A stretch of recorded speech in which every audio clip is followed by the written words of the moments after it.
G'day, anyone. Decided just it's about nearly 11 o'clock at night in Hobart. It's bloody hot as.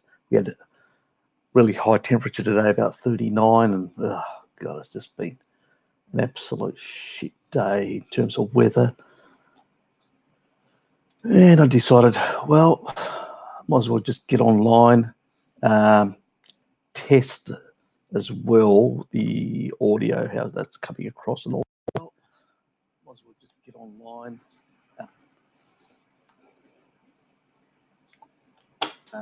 G'day, mate. Yes. Good to see you, mate. Yeah, I'm just doing a bit of a test and any questions from. Where are you located, Vane?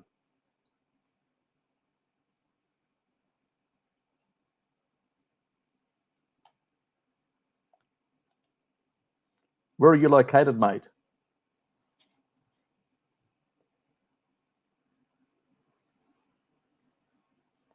Which part of the world are you located? I never asked you that.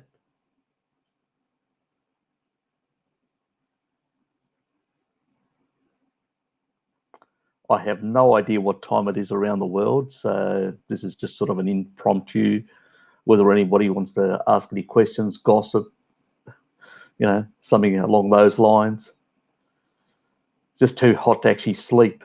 We had about 39 today. 39, Zach, it's been bloody hot as. It's still hot at the moment, even in my place. I tried to vent, tried to get some fresh air in and all that. I've even got another secondary fan even close to me, sort of blowing cold air onto me. I'm trying to just keep the temperature down and sweating, So, yeah, it's damn hot as in Hobart tonight. Pretty much the entire eastern seaboard of Australia is quite hot at the moment. So, shit happens. It's easy when I've sort of lived through this sort of temperature when I was a youngster in the Mediterranean in Greece, but that was different. Yep. Yeah, I've been up that way. Yeah. You know what even a bigger shocker is?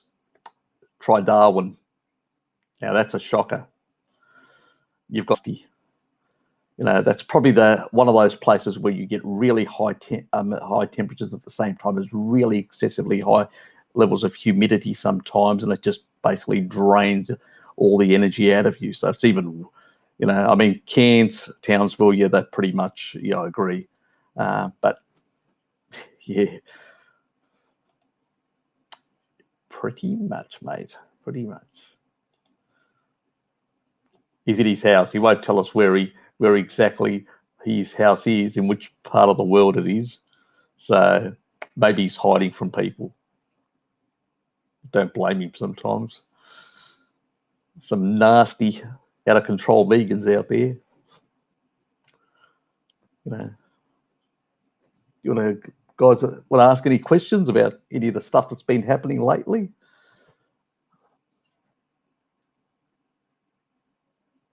I've been chatting with a few people. Sent an email to Bart as well about a few things. But yeah, see, I won't mention anything because they'll probably come up on his morning, Sunday or Saturday, wherever you may be, sort of event. Yes. So I'll just basically be like the rest of you plebs. They're just typing away. That's pretty much all I'll be doing until later on in the afternoon when I'll have my sort of little session. You want to guys ask any questions about what's been happening, about anyone or anything? Anything interesting in your part of the neck of the woods?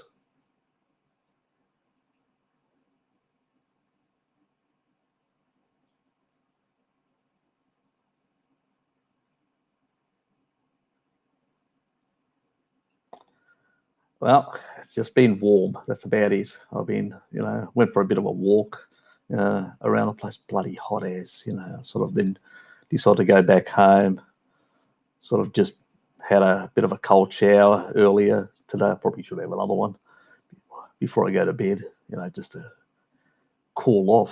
It's just bloody hard to try and sleep. So, yes.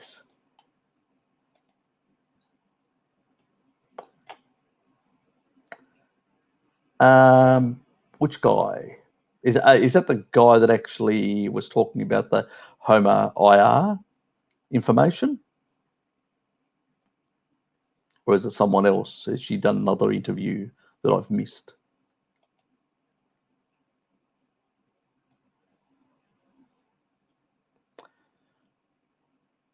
Okay, yeah. Well, that was quite interesting actually. The Homo IR sort of information. See, information that I thought it would along those lines. He does some of the ideas where he actually says certain things are intractable and all that. I sort of don't really, I think you can actually reverse a lot of these conditions, especially with long fasts and stuff like that. I'll just put that back on. You can actually reverse it with long fasts, and I don't think that necessarily that you can, because I mean, if you really want to push up stem cell sort of production, like 3 week sort of fast, but you have to be supervised. You got to, if you're on meds, don't even think about it. But if you're not on meds, then you'd be looking at like a 3 week to really reset a lot of your stem cells and a lot of your settings internally to deal with a lot of underlying issues to really reverse things. Or you can play it safe and do a 4-day 1 week, then feed sort of on the weekends, and then do another week and do a bit like that, so you don't get into the refeeding syndrome. You don't get into issues with not enough, getting your electrolytes out of balance and all that, especially when it sometimes can be hard for some people to sort of make the appropriate adjustments and all that, especially when you've got temperature fluctuations as well, or you're doing exercise in between and stuff like that. So there are a lot of other factors that are at play. Now, on what my present stuff is, mine's pretty much aminos. I sort of, I try to get my vitamins and minerals primarily from my food. That's the main thing. I mean, because otherwise, if you give your body too much of certain minerals, you sort of put the other minerals out of whack. You give yourself too many vitamins, you put those vitamins out of whack, and that's risky. Where I'm actually, look, because I'm 53, I'm focused on amino. So I know that after 40, taurine synthesis drops. So I need to sort of rectify that. Choline is another issue for me, and so sometimes I can't be fucked, having liver and a lot of eggs and stuff like that. I just have a choline supplement, which on that day that I'm not having really, small amounts of liver or a lot of eggs, I just can't be fucked having eggs because I've had enough. I'll have a bit of choline as a supplement on those days, but I won't have it every day. It'll depend on that, because I know I do have that condition, those two SNPs that cause the inability to basically convert methionine to choline and choline to folic acid. So I need to basically get that, and I sort of need to sort of strategically throw in some liver here and there to get enough folate. But if I'm supporting the choline pathway, it's less of an issue because I've got the other pathway for to deal with homocysteine. So that's the other thing. The other thing is for heart health as well. Taurine is very important. There's a study. I should probably do something about. It's like a lot of the studies that I need to find some time between work, pleasure, play, and domestic chores, and do something in regards to that. But taurine's really important for people, because it also provides a lot of health for your heart. It also is really good in preventing certain things like heart growth or cardiac hypertrophy. So that's another issue that is very important to me as an example. So, you know, I sort of focus on that. Yeah, I'll get to you, Vane. But, you know, it's just, I just want to cover this a bit. Yeah, so, and the other one is that I take is L-citrulline. Now, L-citrulline will get into your system, and it'll actually L-citrulline malate, and it'll actually convert. I use a brand called Body Rip, but I do use other brands if I can't get that. And that's really good because it actually converts into nitric oxide. So I can actually just get a bit of a boost in nitric oxide in my blood vessels, which is important. And the other one is MSM, which I've actually mentioned, sulfonation, you know, sulfuring and keeping up, because a lot of the foods today, even a lot of animals that are, you know, occasionally grass-fed or grass-fed and all that, the soils are far more depleted because of, you know, our past agricultural practices in terms of, you know, the way, you know, our soils have been treated. And so the level of sulfur is much lower. And it's a very important component, especially, you know, for those glycocalyx, you know, in your endothelial cells to function properly and all that. I mean, obviously, you know, grounding yourself and doing a lot of other things like that are very important to retain that negative charge and all that. But you still need sulfur to sort of cover that part in terms of allowing less stickiness in your blood, in your blood vessels and stuff like that. Neil, what do I think about Hellman's strange symptoms?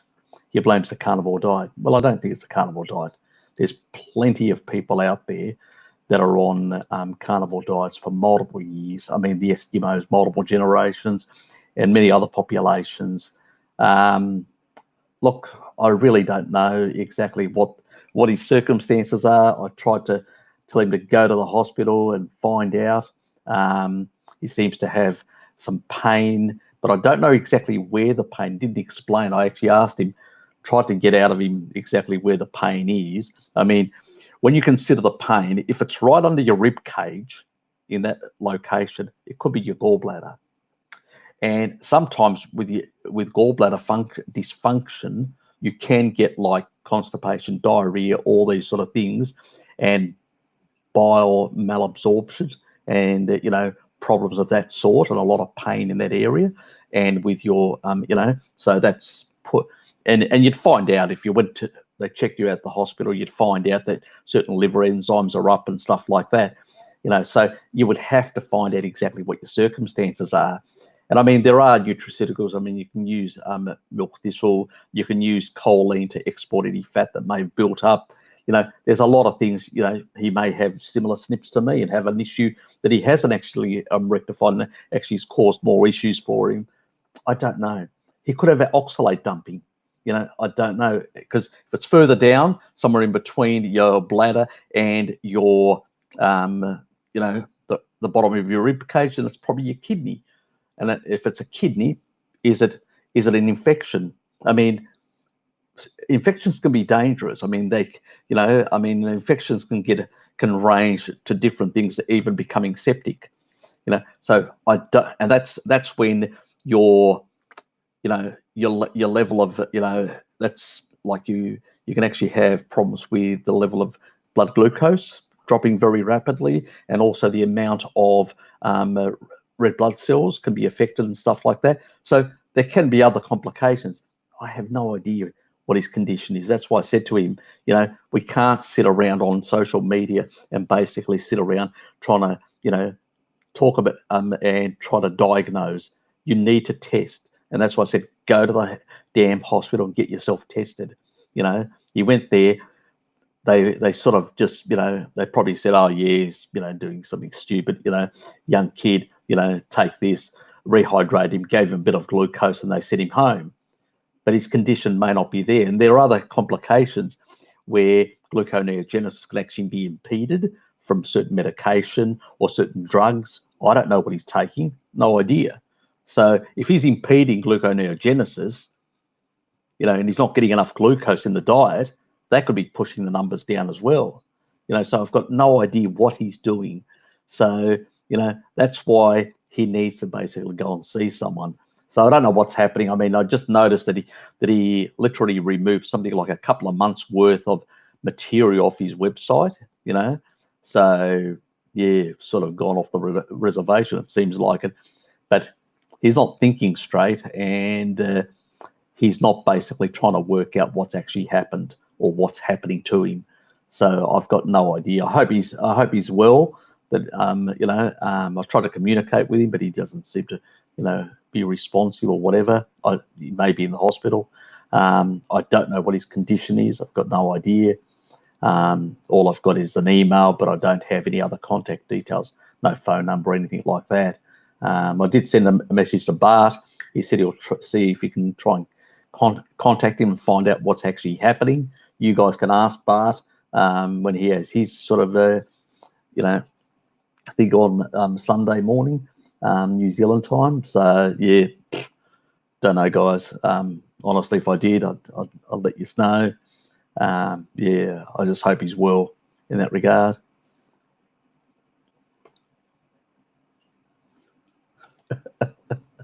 Uh,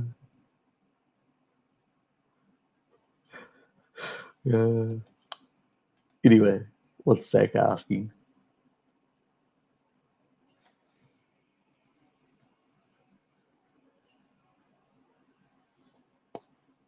Okay.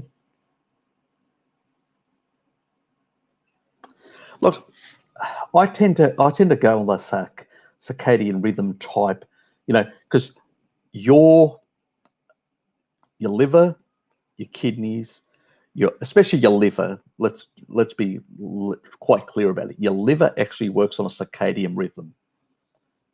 So it basically means, hi there.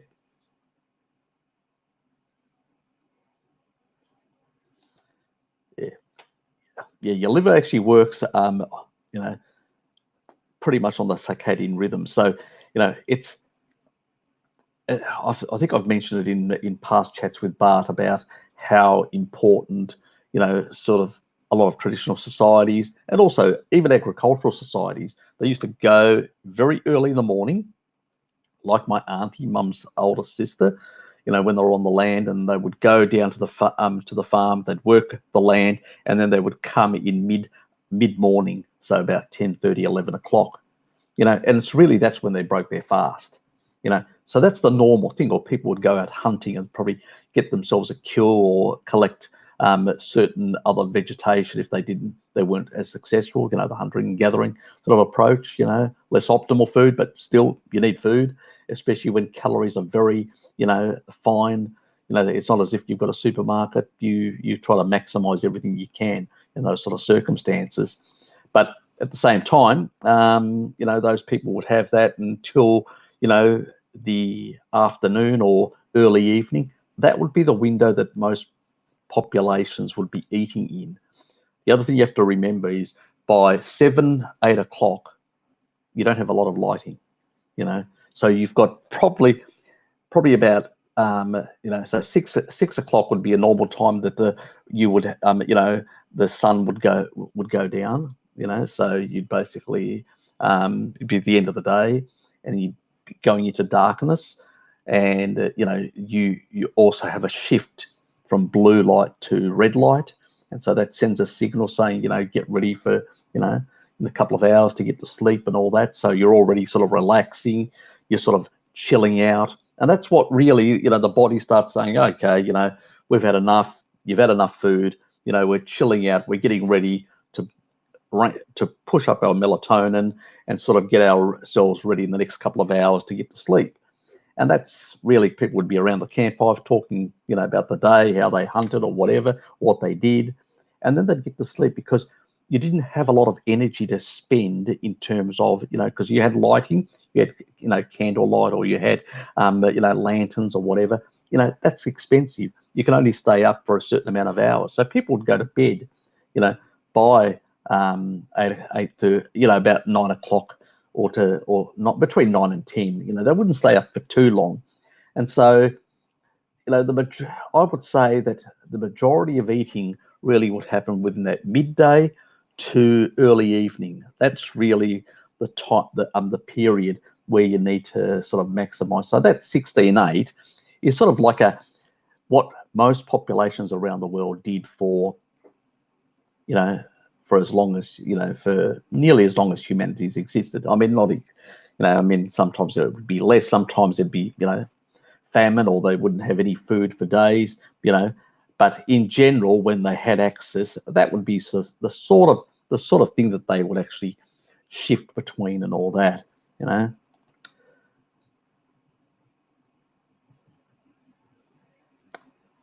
Yeah, well, I mean, that blood in his feces and stuff like that, and very low, I mean, that blood could also be coming from, from his, I don't know, potentially from his his gallbladder, especially, I mean, because remember, a lot of people, did a lot of plants. I mean, I had gallbladder issues.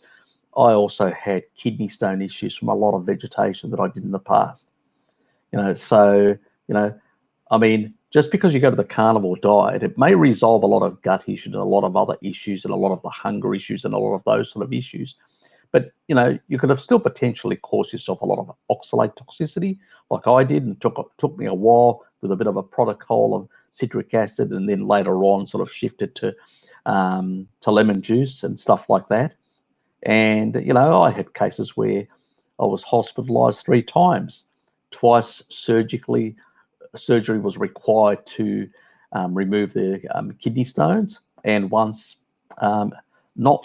And, and people are differently susceptible. So, that blood from his feces could be potentially from, related to his gallbladder, but it may be other things as well, that may be, of course, maybe some sort of gut related issue that he never resolved. Who knows? There could be other issues as well. There could be stomach issues. I mean, if he's got a very high infection like H. pylori, stuff like that, you can actually get blood in your feces. I mean, my current partner, she actually had, sort of high levels of sort of H. pylori and an infection, and it also caused a lot of problems for her. And H. pylori also can cause a lot of imbalances, and in certain blood sugar levels and all sorts of things. It can really dysregulate things quite a bit.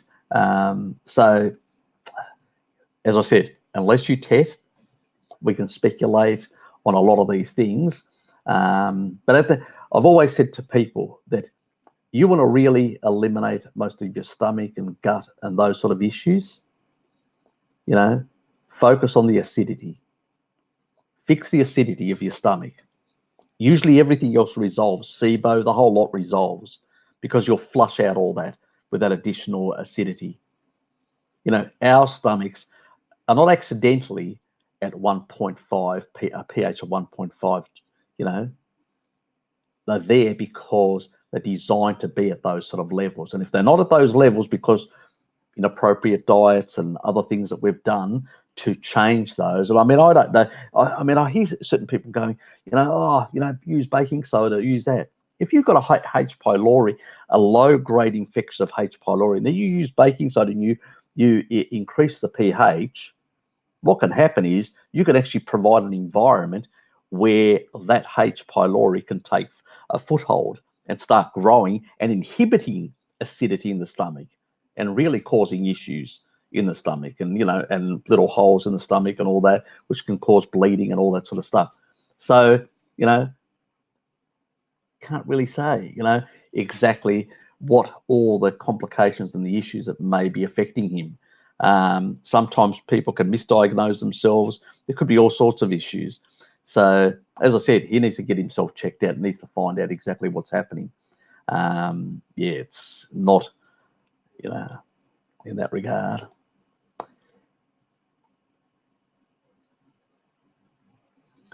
Look, I'm in 2 frames of mind when it comes to fluoride. As far as vaccines and fluoridation, ago, they probably actually eliminated large parts of the communicable diseases that plagued humanity for hundreds and hundreds of thousands of years, especially in the period of civilization where we were concentrating larger numbers in cities in more filthy conditions, less tribal, more the sort of agriculturalist. Diseases were rampant, and they've been rampant for millennia, with antibiotics, with vaccinations and all that. They're not perfect because people are susceptible. Some people are susceptible to these things. Some people are more susceptible to fluoride. I mean, fluoride is actually, small amounts of fluoride is actually useful for the body. The body utilizes it. It's not a big issue and can detox it as well. But there are some people that have got low detox capabilities. They're genetics. I mean, my genes are second best from that of other centenarian type, detoxification capacity. So I can actually take quite a bit. And that's why I've never really, suffered a lot of things and all that. It was just basically the toxic seed oils that caused my health issues. Most other things, were never a big issue. It's because of those high detoxification capabilities that my genetics have. But not everybody has the same things. People have sensitivities to eggs and other things. So it varies. So, in that regard, I don't use fluoride toothpaste. I actually use a sort of a toothpaste which is made by, like, I can't remember the company now. It's just a group of, I think, I don't know whether they're still vegetarian or whatever, but it's, sort of the alternative types and all that. I mean, you can make your own. I mean, you can get, baking soda, and you can get other things like, things like, certain oils like, coconut oil or whatever. And you can actually, my sister makes with baking soda with coconut oil. I'll get the recipe off her, and I'll actually just put it as a post, and people can copy it and use it. So yeah, it's really your sensitivity in that regard, whether you are sensitive or not, which ultimately affects, and whether it's, useful or not. Oh well, but I wouldn't actually leave for too late, mate. That's one thing. I'd still basically try and get my meal in and finished by 7:30. I wouldn't leave for later. You need about 4 odd hours to digest properly.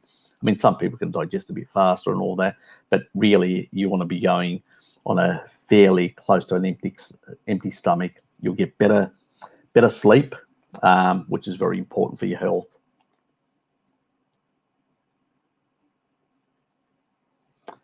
No, absolutely not. Basically, you want a strong immune system. I mean, remember, vitamin C isn't really any strong antioxidant. It's a weak antioxidant. You have to remember, vitamin C is there to mitigate the deleterious effects of sugar. It's like vitamin E is there to stabilize PUFA. When you have foods that are very high in saturated fat or monounsaturated fat, which are much more stable fatty acids, you have very little vitamin E. It's only for the PUFA component primarily, secondary for the MUFA, but primarily for the PUFA. Probably palm oil is one of those unusual types of oils where, even though it doesn't have a lot of PUFA, it has an extraordinary amount of vitamin E. So, which means that you can actually cook really at high temperature and deal with all those oxidative products. And so it's been very useful in Southeast Asia because that's one of their main oils that they use. And until they actually introduced refined sugars, they didn't really have many health problems. Vitamin C, as I said, it's not going to help you. Really, what you need to do have is a robust immune system.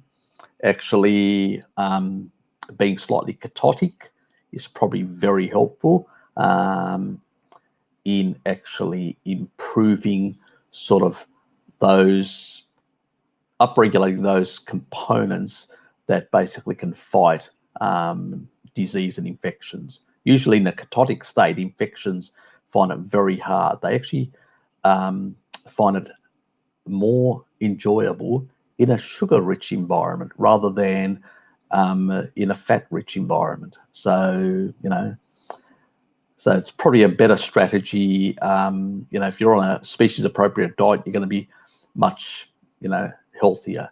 If you take a look at research that's been done in the past, it was the agriculturalists who were at greater risks of disease rather than the indigenous populations. Only the indigenous populations were susceptible to certain viruses that they had never, ever had, been exposed to. Like, for instance, the Aborigines of Australia, or the North American Indians, or the Indians in the whole of the Americas that, had never their bodies. But, a lot of these, diseases like SARS and all that, and all these corona type viruses, they're all related. So most Europeans and Asians have been exposed to them throughout, millennia. So, it's not a foreign thing. It's slightly mutated, yes. That's one thing that viruses are very effective at doing, and bacteria at mutating. That's what's an arms race. You can either allow, say, okay, we're not gonna vaccinate, we're not gonna basically take any antibiotics, and we'll just allow a certain number of people to die off, and then the ones that survive, because that's what used to happen, will have that. Or we can basically give somebody something that basically will allow their own immune system to respond. But then what you do is, if you misuse those, you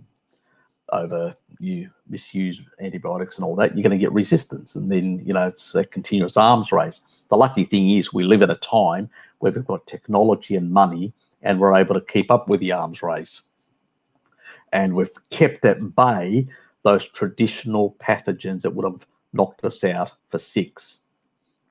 Without current medicine or technology and stuff like that, this would have been an epidemic. But because of the technology, because of the approaches, and because of the control mechanisms we can put into place, we can control those things. You go back 1,000 years, it just would have spread from village to village to village, and just would have, got from one end of the continent to the other. But it doesn't happen today because you can sort of control these sort of things. You can put people into quarantine and all sorts of things. So it's not the same thing. Doesn't mean that the authorities always get it right. Nah, God no. They fuck up many things. So let's be serious. But at the same time, I'd rather be living now than back then. Honestly.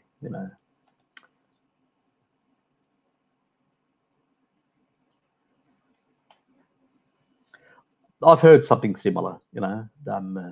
That it's good as well. I mean, oil of oregano, things like that, also seem to have similar, issues that help.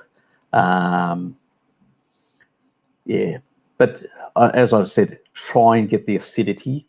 Acidity is really important to really deal with those things. But sometimes if you've left it too late, and you've got to a situation where you may have had, an ulcer type event, I mean, you can have pain where you may think, and it may be something like an ulcerative colitis pain, and it's, and it's in your gut, and you think it's your kidney, but it's your gut, So as I said, you don't know until you check what could be causing it. So, so I mean, you got to check these things. It's you got to do the tests and all that. But just coming back to the Hellman sort of issue, that it could have actually be a gut issue that he never resolved properly, and some of the things that he's been doing recently may have sort of, caused some of these issues.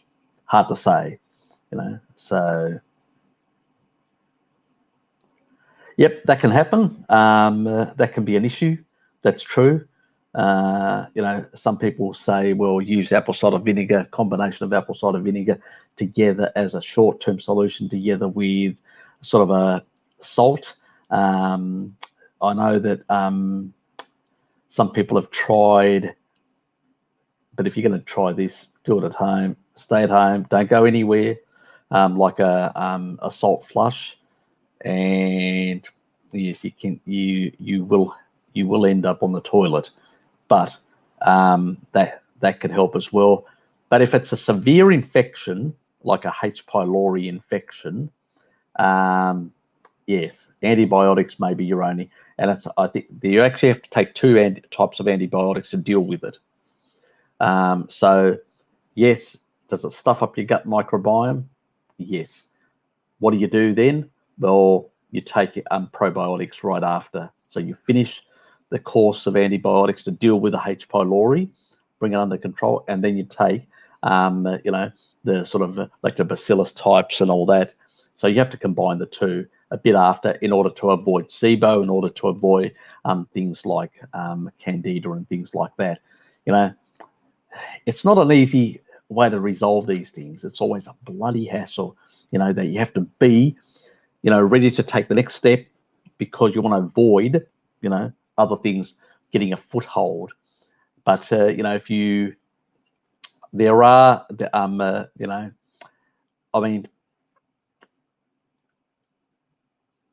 some of these oils, yes, they do help.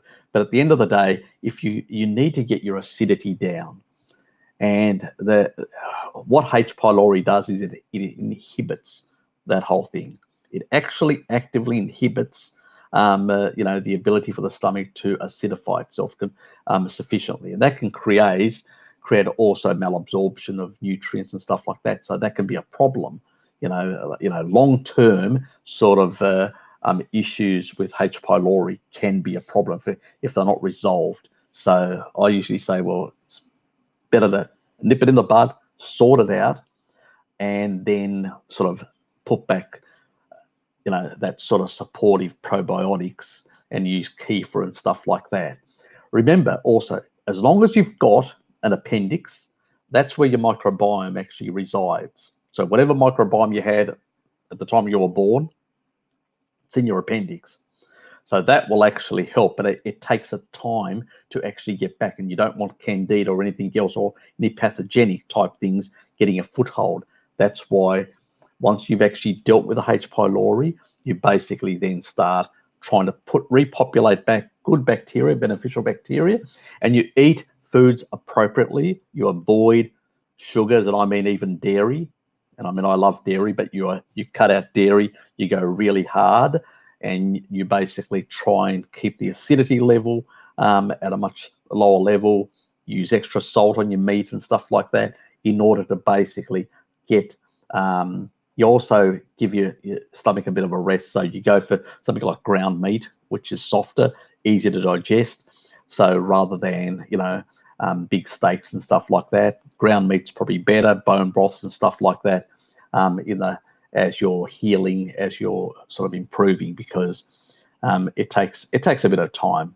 Just don't go crazy in that regard. On this issue, yes, it can be an issue, and it usually also can indicate that there may be certain pathogens in the actual stomach, which means that you're basically, you're getting certain acid coming back into the esophagus, and so potentially, and usually that means your stomach isn't acidic enough for the lid on to shut. The top part, the top valve in your stomach, the top and the bottom to actually shut. Especially the top one needs to be acidic enough, and that can be an issue in itself. So I'd get myself, get an endoscopy check, and basically find out whether you've got any pathogens in your stomach, to resolve those. And then once you've actually resolved that, it usually everything else sorts itself out.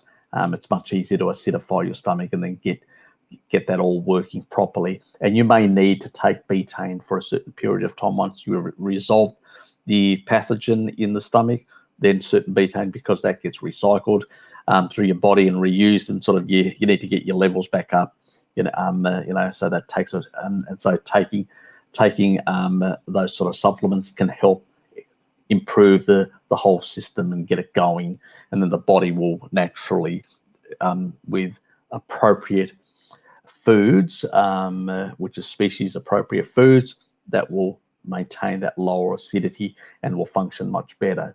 If you're constantly eating vegetation, stuff like that, which is more alkaline, you basically are helping the pathogens in that sense. Yeah.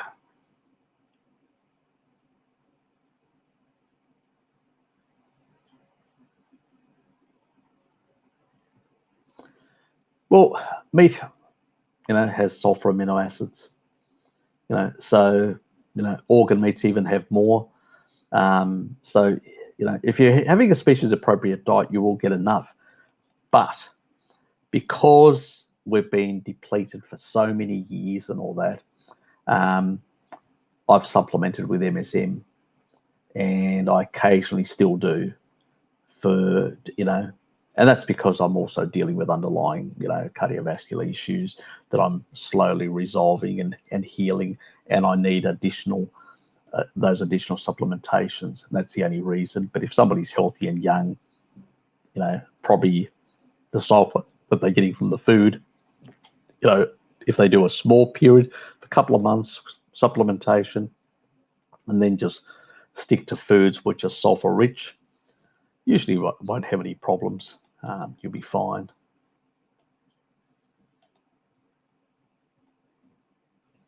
No, it's not. Avocado actually has one of the highest smoke points, so it's actually quite stable. Has a very high smoke point, also has a very high, especially if it's good quality, very high vitamin E content, which stabilizes those fatty acids. But it's expensive. And is it necessary?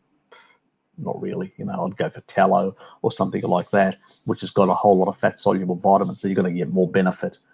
It's going to be far more beneficial going that way. Or ghee. Ghee has also got all those fat soluble vitamins. As I said, those fat soluble vitamins synergistically work together and provide far more benefits, and tend to be cheaper than the avocado stuff. Probably the only thing that avocado would be really useful is if you're frying stuff at a very high temperature. But why would you want to? But that's up to you. I'm not here to tell people how to eat or what to do, just to give them some information. And what you do to your body is really up to you. It's your body after all.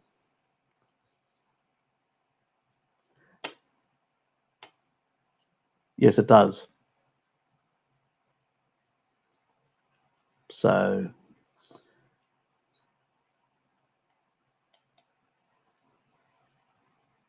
not a problem. I'll actually do I'll do a clip on that and explain how it does it. So it's related to the adrenals. It's a long conversation, but I'll show a few examples and a few studies and explain it. So that will be something for a future thing.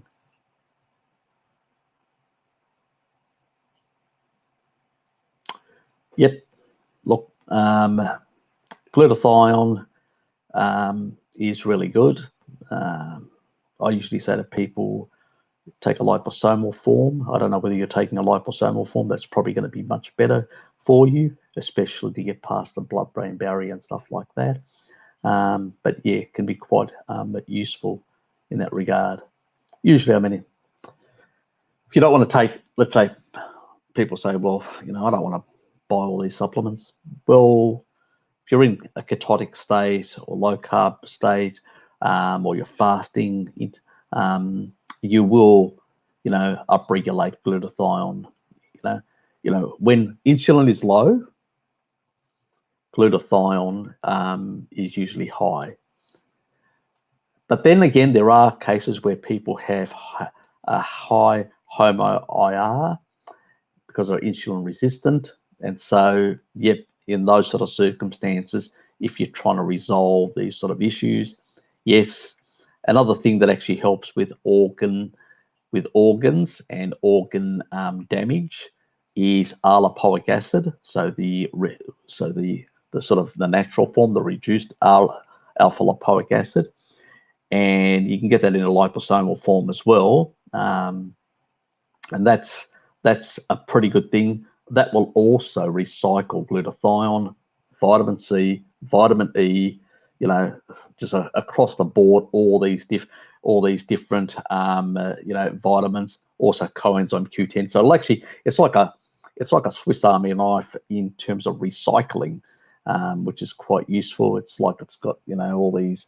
It's like electron donor. It's like the mother of electron donors. So they can actually just recycle, because remember, high amounts of antioxidants in the system, once they actually donate their electron to stabilize something, a fatty acid or whatever, they will become pro-oxidants. This is why the body actually will convert that vitamin C, that reduced form of vitamin C, less stable, into an oxalate and get rid of it. Nasty for your kidneys if you've had too much of vitamin C. But so this is why some people say, well, what if I take a liposomal vitamin C? Well, you can, you really can, but at the same time, you're still going to get some. Now, how much you're going to get in terms of possible oxalates, hard to say, and where they're going to end up, also hard to say. These are sort of unknown things.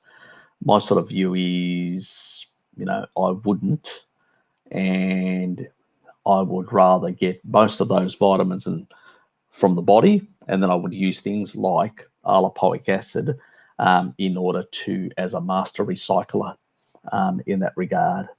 So that would be my approach. And also I would be eating a species appropriate diet and avoiding some of this sort of nasty stuff. So Zantac, etc., would be problematic. I suspect is that the medication for, I think is that the one for your, what is it called, controlling your acid or whatever? I think it's that. I've never taken any of those drugs, so I don't really know. Let's just check. I think that's what it is. I think I've heard of it.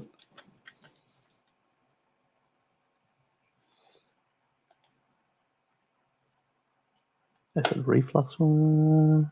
Yeah, heartburn, sort of acid reflux type things. If you're on one of those things, you need to come off them very, very slowly. They are very problematic, and all they do is they mask the problem. So they're not resolving the problem. If you've got low acidity, basically that valve will not shut. And if that valve doesn't shut, your esophagus will still be exposed. Now, you can take that and still have some of that low-grade acid going into your esophagus, but but it won't be as bad by taking an antacid. But the problem is, if your pH isn't low enough for that valve to close, you'll be exposing yourself to continuous damage to your esophagus. A smaller period of time is not a problem, but multiple years of that assault can actually cause esophageal cancers. So, no, these sort of medications they mask a problem and just create more problems down the road. So the quicker you get off them, the better. But at the same time, you have to, work with your doctor, even though he put you on this sort of crap, and slowly bring it down, and also get yourself tested, find out what underlying problems you have in terms, if you're finding resistance with that doctor, change your doctor. If you can't afford it, I will try and acidify my stomach as much as possible in order to try and kill off or reduce the H. pylori. So it'll give my stomach a bit of a chance to sort of be able to reactivate some of those internal processes within the stomach to basically create more acid, so the lid can seal, the stomach can become more acidic, and as a consequence, kill off most of that H. pylori to very low levels. You never get rid of it completely. You need to understand that H. pylori, is a very hard thing to get rid of. But if you can suppress it down to very low levels to allow your stomach acid to work properly, that's why I say, antibiotics are not a panacea. They're part of a strategy. Let's knock this bastard out, take it out, and then try to acidify the stomach, try to repair a number of things, try to make sure we get probiotics and all that, and also because sometimes you can get a lot of imbalances with enzymes and stuff like that. A good idea is to get a proteolytic enzyme and take that as well, until everything starts sorting itself out.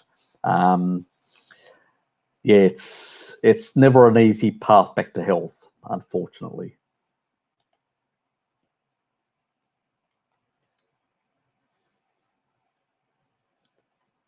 So living near the equator, there was a time where my skin would get burnt. Since using ghee, clarified butter, etc., no plants or seed oils don't get burnt. Exactly, that's been my experience as well.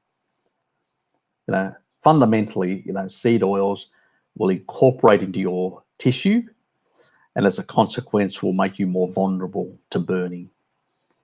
Because basically what seed oils do is they upregulate the collagen degrading enzymes.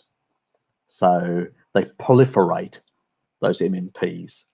And as matrix metalloproteinases proliferate in the skin, they make you more vulnerable to burning and damage to your skin, outbreaks like, acne or whatever else. So all these sort of things build up. What the fat-soluble vitamins do is they regulate these things. They regulate these collagen-degrading enzymes to work within a certain band, because you still need some of them. You need turnover of collagen within your skin, within all parts of your body, your musculoskeletal structures and every other part of your body that has collagen fibers, including endothelial cells, which was my big interest in these fat-soluble vitamins to heal my arteries, So it's really important that you get these things in, and it's really important that you understand that, for millions, for thousands of years, hominins, humans, they never used sunscreen. They went out midday hunters. We're persistent midday hunters. We're not supposed to basically burn to a crisp within 30 minutes. I mean, how the hell are you going to hunt? That is why you had the fat-soluble vitamins in your diet. You ate those species-appropriate foods, which had MK4, had retinol, basically providing the proper regulation of these collagen, in your skin and protecting you from basically getting burnt. So, I mean, I recently did a bit of an experiment, tried to see how many days I had to expose myself for multiple hours until, and I'm quite pale skinned, as you can see, so even my friend says, your legs are lily white. They go, fuck off, Anyway, they give me a hard time. They say, what sort of Greek are you? You're so bloody lily white most of the time. But anyway, they give me a hard time, friends. And where was I again? Oh yeah, burning. And the thing is, I noticed that I didn't burn. Once, I started getting rid of the seed oils, which was the thing. But it took a number of years, and even recently I struggled to try and get to burn. And it's normal. People used to go out there, do work on the land, do all sorts of things, go hunting, fishing, all sorts of things. Nobody had sunscreen. And why would you want to put all that chemical crap on your skin anyway, to be absorbed into your bloodstream and cause all sorts of endocrine disruption?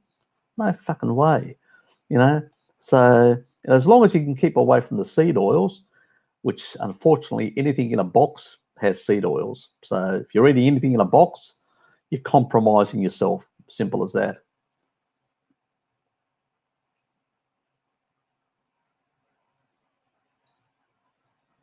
Yep, that's a giveaway. The burps. That is a definite giveaway.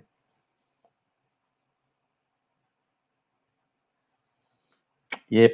Yeah. Look, the problem is, I usually say, if you've got those sort of issues, you got to keep away from, you literally have to get rid of, even though I love dairy and I'm very supportive of dairy, you sort of have to eliminate it for a certain amount of time. You really have to try and acidify, try and get sorted out, trying to work out exactly whether you do have, with a test, the sort of H. pylori, see whether you've got SIBO as well, and that could be an issue. If you've got SIBO, I wouldn't be going really hard on the probiotics and stuff like that. I'd just be trying to keep the acidity levels up, and the sort of using the weekends, obviously, for the occasional salt flush and all that, and trying to resolve slowly and trying to get the acidity up,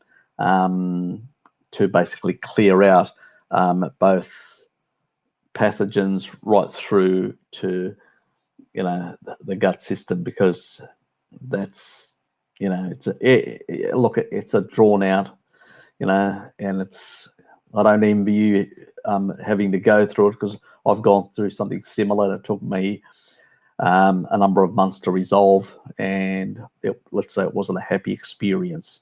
Let's put it that way.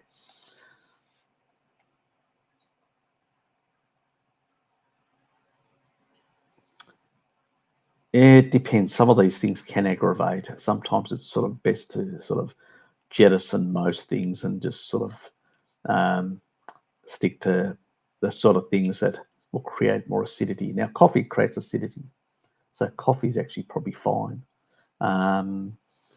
So,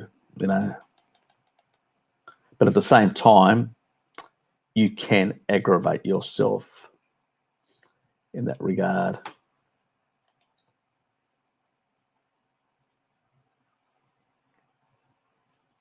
Sort of mayo. Look, let me put it this way. I would stick to, there are some butters which are soft butters which have been extra whipped. I'd stick to those. I really would avoid mayo made from avocado, because most manufacturers do add the other seed oils. They dilute them. They're not, they're really nasty, because I think there is a certain percentage they can put in and get away with it, and you really don't know. And different countries have different requirements, so yeah, it's fraught with danger. So it's sort of best to avoid those sort of things, honestly.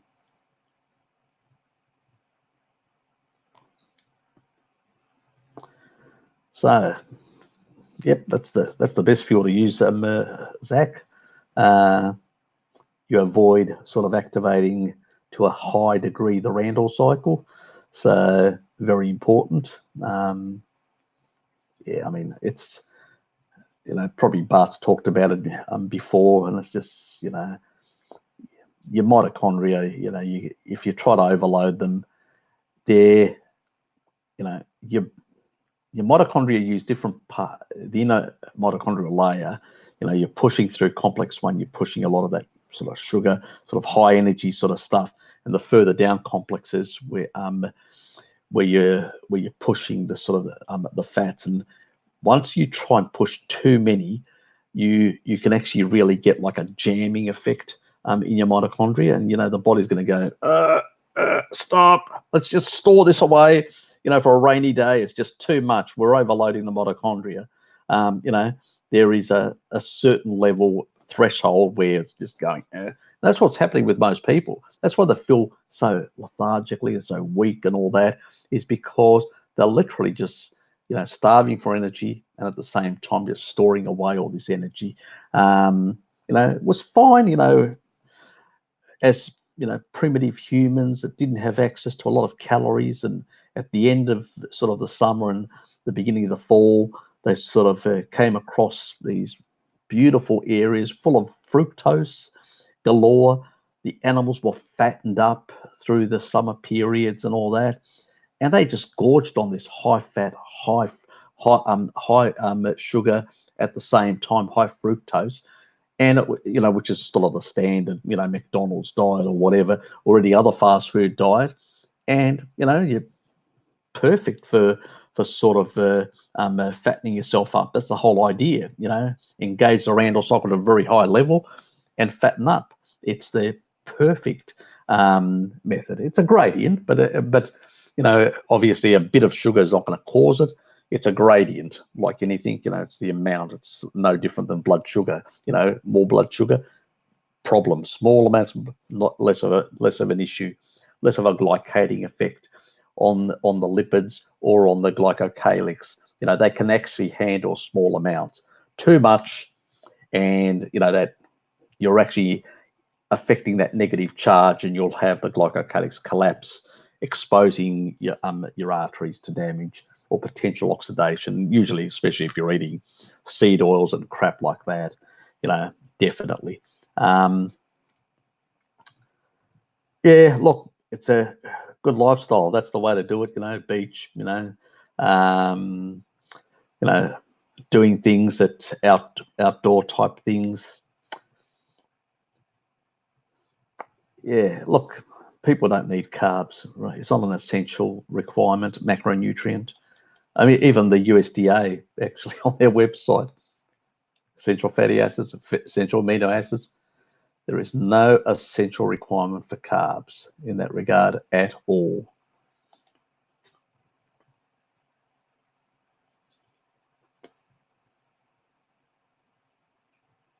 Yep, exactly. And I mean, I think I've actually posted it on one of my previous ones. Probably Zach's seen that. iHerb actually has a liposomal form, and that's 25 nanometers, so it's quite small. And I've actually checked with the company. They did take a long while to actually get back to me. So their sort of service on response is quite slow, but yes, but at least they did, and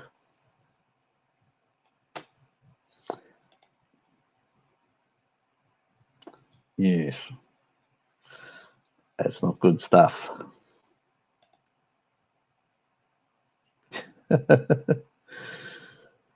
Τι σκέφτεσαι για το ούζο? Καλό για την Pepsi.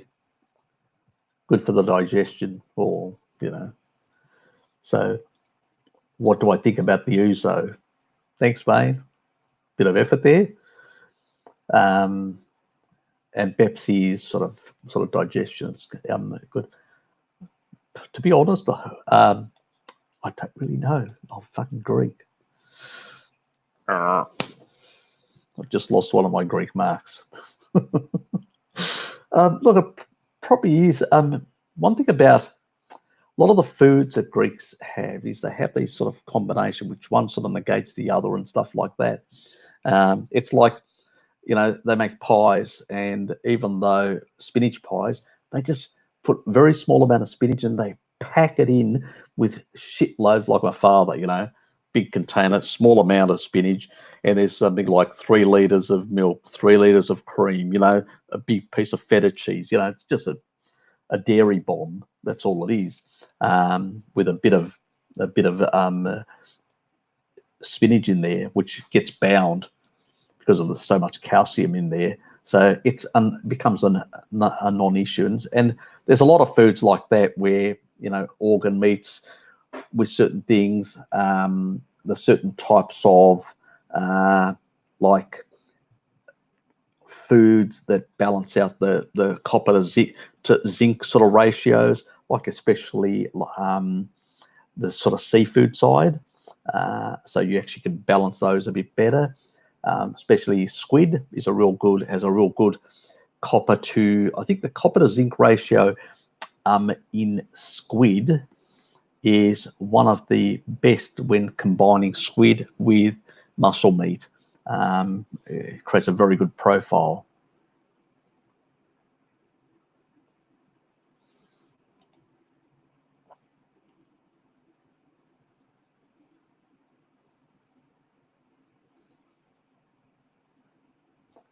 Yeah. Oh, look, they spend about what most GPs, usually most GPs will send you to a gastroenterologist to do further tests and stuff like that. So if you've got any gut issues, they'll say, oh, okay, I'll give you these medications. It hasn't resolved. Go to a gastro specialist, and they'll sort you out. And that's what they do. They palm you off and all that. And usually, and I don't know whether certain things like even in Australia are covered by the government, like Medicare. So I don't really know. I don't know really where you are located on the planet and what sort of testing you can do and can't do and stuff like that. Drop me an email and where you're located on the planet, and if I've got some information, I'll send it to you.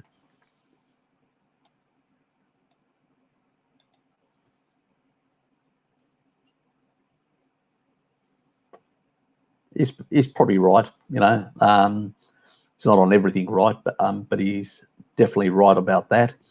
And it's not only, it's also the 125, which is in the from the kidneys that you sort of, so it's really important, the 125 as well. So if you've got kidney issues, that can be a problem. There's conversion issues, certain foods in your diet, other factors. There's a lot of issues. Liver issues where storage issues become an issue. Imbalances between retinol and vitamin D over an extended period of time. So there's a lot of things that can create diverse levels of vitamin D that's stored. Your levels of consumption of sufficient cholesterol. So there's multiple factors. There's conversion factors. There's genes that are involved. He's definitely right. There are diverse levels, from latitudes to all sorts of things. It's a complex and complicated thing, and you need to check your 125 to really know where you're at. And if you're at a latitude like I am, 40 degrees south, I try to maximize through the summer to get enough vitamin D, and I also go to Southeast Asia in the winter months to try and actually, because usually it comes down through the winter. That's where you get colds and stuff like that. And I sort of try to bump it up again. And when I'm in Southeast Asia, I try to get a bit more liver into my diet, so I can sort of balance the vitamin D with the vitamin, and also to protect the sun protection of the liver. It just means that I may have to have a bit more zinc-rich foods, because liver does have more copper. So I'll probably have some oysters while I'm in those sort of countries. I'm also a bit careful because some countries can be problematic with some seafood. So unlike Australia, you can go, especially when in the southern parts of Australia, you can go full tong on oysters. I have raw oysters, but in Southeast Asia, I'd probably have them cooked, just to be on the safe side, and probably North America as well. I've heard of people being severely poisoned, even dying. So, can be a problem in some parts of the world.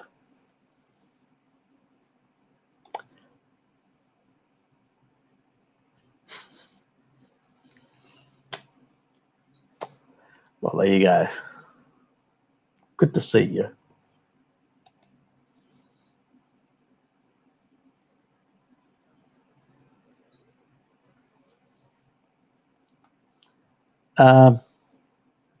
I haven't seen any study that actually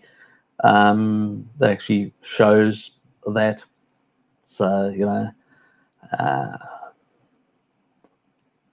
pretty much cancer is when your cells, or some of your cells, are either very damaged from years and years of assaults, and the oxidative phosphorylation capacity of those cells, that means the ability to utilize oxygen to burn fats and sugars, and to create the byproduct energy, which is ATP, adenyl triphosphate, by adding a phosphate as it's going through the nanomotor.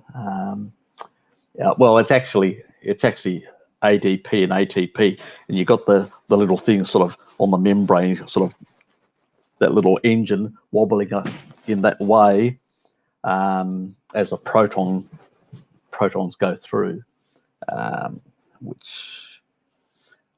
so it's a bit more complicated, but anyway. But the thing is, once that falls below a certain threshold, then that cell can become cancerous.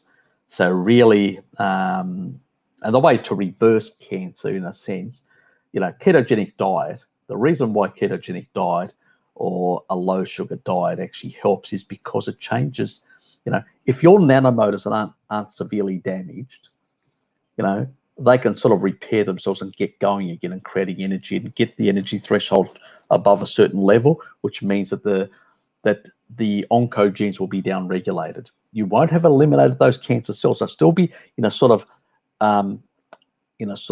like a suppressed cancer state. It's only when the threshold gets quite high, or apoptosis happens and that gets knocked out, that's when you can really say, and that can take some time.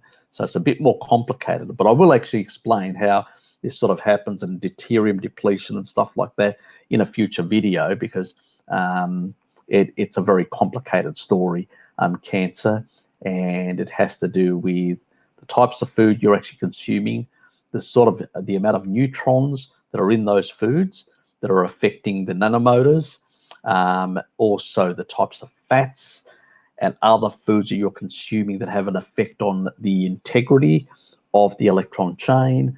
So it's a very complex type story to explain, and there are a number of issues there as well. In simplistic terms, it's basically that there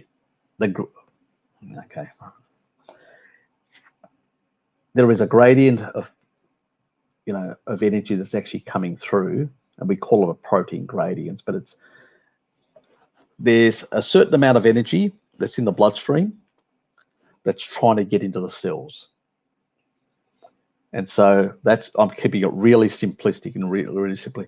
And it's basically, you've got high amounts of fat and high amounts of sugar, and they're competing for the same mitochondria to use that energy. And basically, when you're trying to use that machinery, it's just just puts too much strain on that, and it goes, the cells just go, that's just too much. The energy flux coming in is just too high. I need to stop that, and I need to basically redirect that into fat storage. The mitochondria can do a lot of things. I mean, they can even get into a state of what is called uncoupling, where basically they just bleed off heat. That means they don't generate any energy, from their nanomotors. So they can behave in a number of ways. The Randle cycle causes this sort of, like slamming on the brakes in the most simplistic way, and it basically forces the body into fat storage mode. And so your energy levels sort of drop, which isn't a good thing. And if you're doing this multiple years and multiple years and multiple years, you're going to get yourself into a lot of trouble, of a lot of dysregulation. It's like people fat adapting takes time, because you have to remember your body is made up of all these little machines inside, these little nanomotors, these little machines. They're called enzymes. We call them enzymes, but they're little nano machines, nanomotors made of proteins. These protein machines literally do a whole lot of things in the body, continuously, And so the same thing, in order to basically utilize fat or utilize sugar, you have to transcript. That means your DNA unwinds and use RNA transcription, and basically you actually just produce these little proteins. And your vitamins and minerals and all that are like cofactors, or things like little, you could say, little buttons in those machines to make sure that they work in a certain way. And these transcripted little nano machines go around doing things. And it's the same thing, if you're eating a high-fat diet, what we consider a high-fat diet is a high-fat, low-carb diet. You will have certain types of enzymes doing all these operations. If you're on a high-fat, glucose, low-fat type diet, you'll have a whole lot of other enzymes that will be upregulated. The body was never designed in nature to basically be working on both at the same time. And so when you try to jam both, the machinery just goes, hold on, we don't have enough of that machinery, or, you're overloading us. And it just basically puts on the brakes. That is the most simplistic term I can actually give you. And it's a gradient. It's not an on-off. The Randall cycle does not work as an on-off switch. It's a gradient. So low gradient, and it actually increases. And as you increase the resistance. Many of you know that as insulin resistance. So that resistance actually increases as that energy flux of those two key energy macronutrients goes up. And that's when you're overloading the actual cell with because there is a certain amount of protons, a certain amount of energy that can be at any one time inside that damn cell being utilized by those mitochondria. And then how much, and this is what happens with age, the more damaged mitochondria because of inappropriate diets and all that, and more senescent damaged cells, that are not working properly and all that, and just can't handle that energy flux. That's why, when you get older, you have more problems. You start accumulating more damage. So the Randall cycle, in a nutshell, is, this gradient of energy from two macronutrients that actually is increasing and becoming and overwhelming the cell's ability to utilize that energy, and then it basically forces into storage mode. So it'll actually export it out and send it into the adipose tissue. So, it will go back, get recycled, get exported out, and sent to the adipose, and that excess will be converted. That's the purpose of the liver and all that. And if you don't have enough choline, it will build up in the liver and give you, and other organs, and give you fatty liver as well. So that's what happens when you have a species inappropriate diet for too long. You have all these other ramifications as a consequence. You've probably heard me in other cases when I'm talked to Bart that my view on fatty liver is a choline deficiency, and that's what it fundamentally is. You can still get fat on a mixed macronutrient diet, but not have fatty liver if you've got sufficient choline, because you need choline to export. I mean, you need choline for a lot of things, including bioacids, acetylcholine, neurotransmitters, all sorts of things, but you also need choline for the export of fat out of the liver.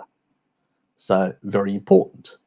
So, otherwise you'll get, and other organs also utilize for very similar things, but to a lesser, it's mainly the liver that does most of that activity. That's why you end up with some fatty deposits in other organs, but mainly in the liver, which most of that activity happens in dealing with that energy that you're sticking in down your throat, so to speak.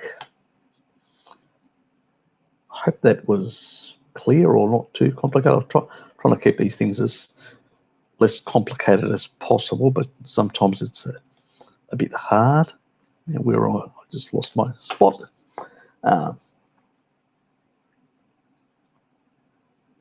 Yeah, pretty much. In Australia, a GP is about prescribing drugs and authorising blood tests. Yeah, pretty much. I mean, that's what my GP does as well. I've tried to train him with a few things, but yes, yeah, there's no proactive. Even my GP says it works for you. I don't care. So yeah, pretty much. Anytime I see him is when I have a bit of a case of the flu in the winter and all that, and I need a day off from work. That's about it. Yes,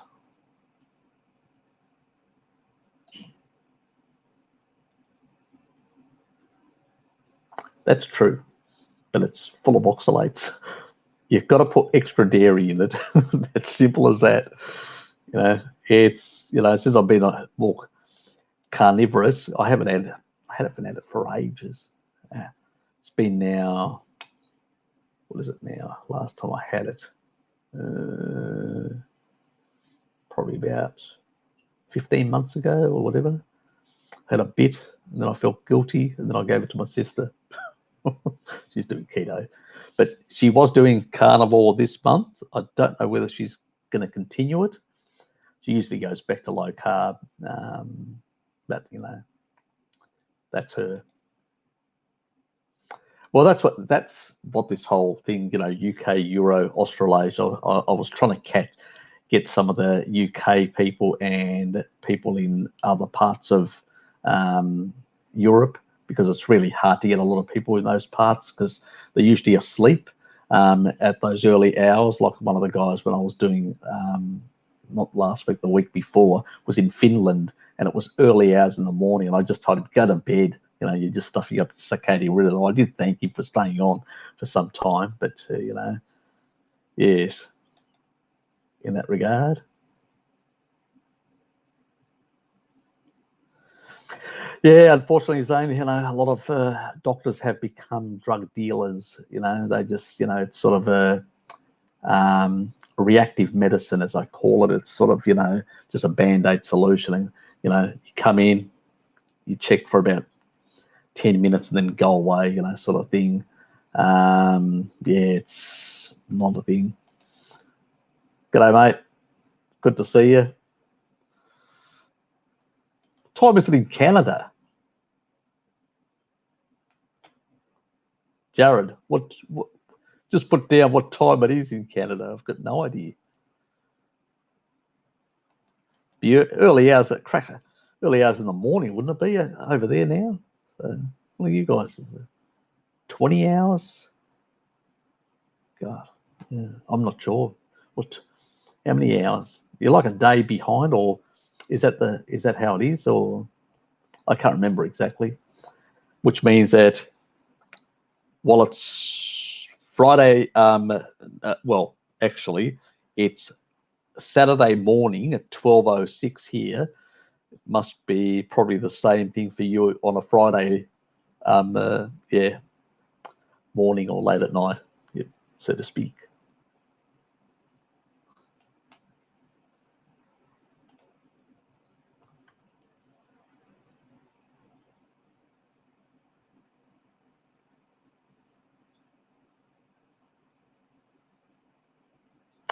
Look, some groups, it's like it's like endogenous choline, where the Han Chinese, have 76%, where most Europeans have piss little. They need to get in their diet. Vitamin D status levels between different populations is slightly different. I think there hasn't been enough research in that, but I do know that Somali women, when they do move to North America, seem to have higher levels of where, like in Somali or Somaliland, there's like none of these sort of genetic, where kids are born with certain disabilities, or like um, where in Somaliland, just doesn't happen. But when they move to Canada or to northern parts of the USA, they tend to have higher rates than even some of the the local Caucasian population.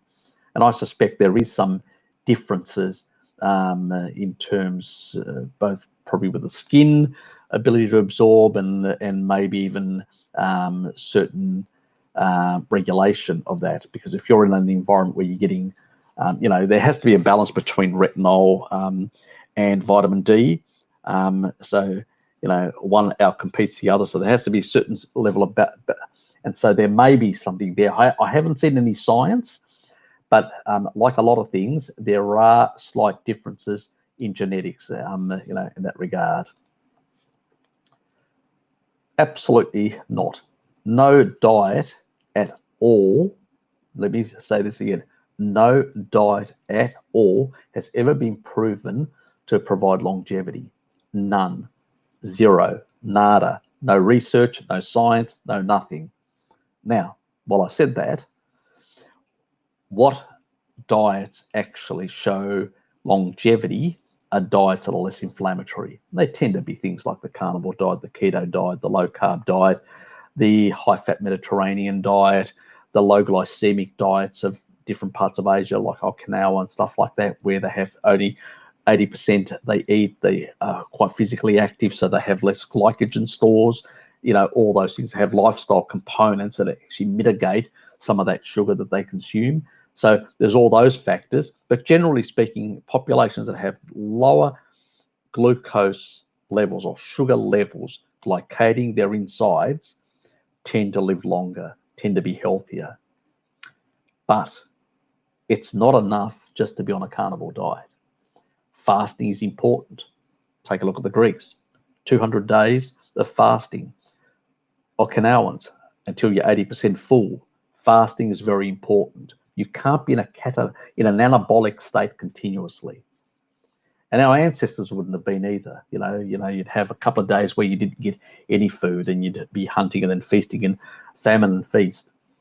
The body needs to swing between these things. I've actually said it in the past, it has to be a pulsatile effect. This pulsatile effect actually is what is very important for your long-term health. You need to basically upregulate AMPK. You need to basically increase your stem cell production by fasting, So that is part of the healing. We're always constantly damaging our body. Any food, it doesn't matter what molecule of food it is that goes into your body and combines with oxygen, creates byproducts, gives you energy, but at the end of the day, it also creates byproducts.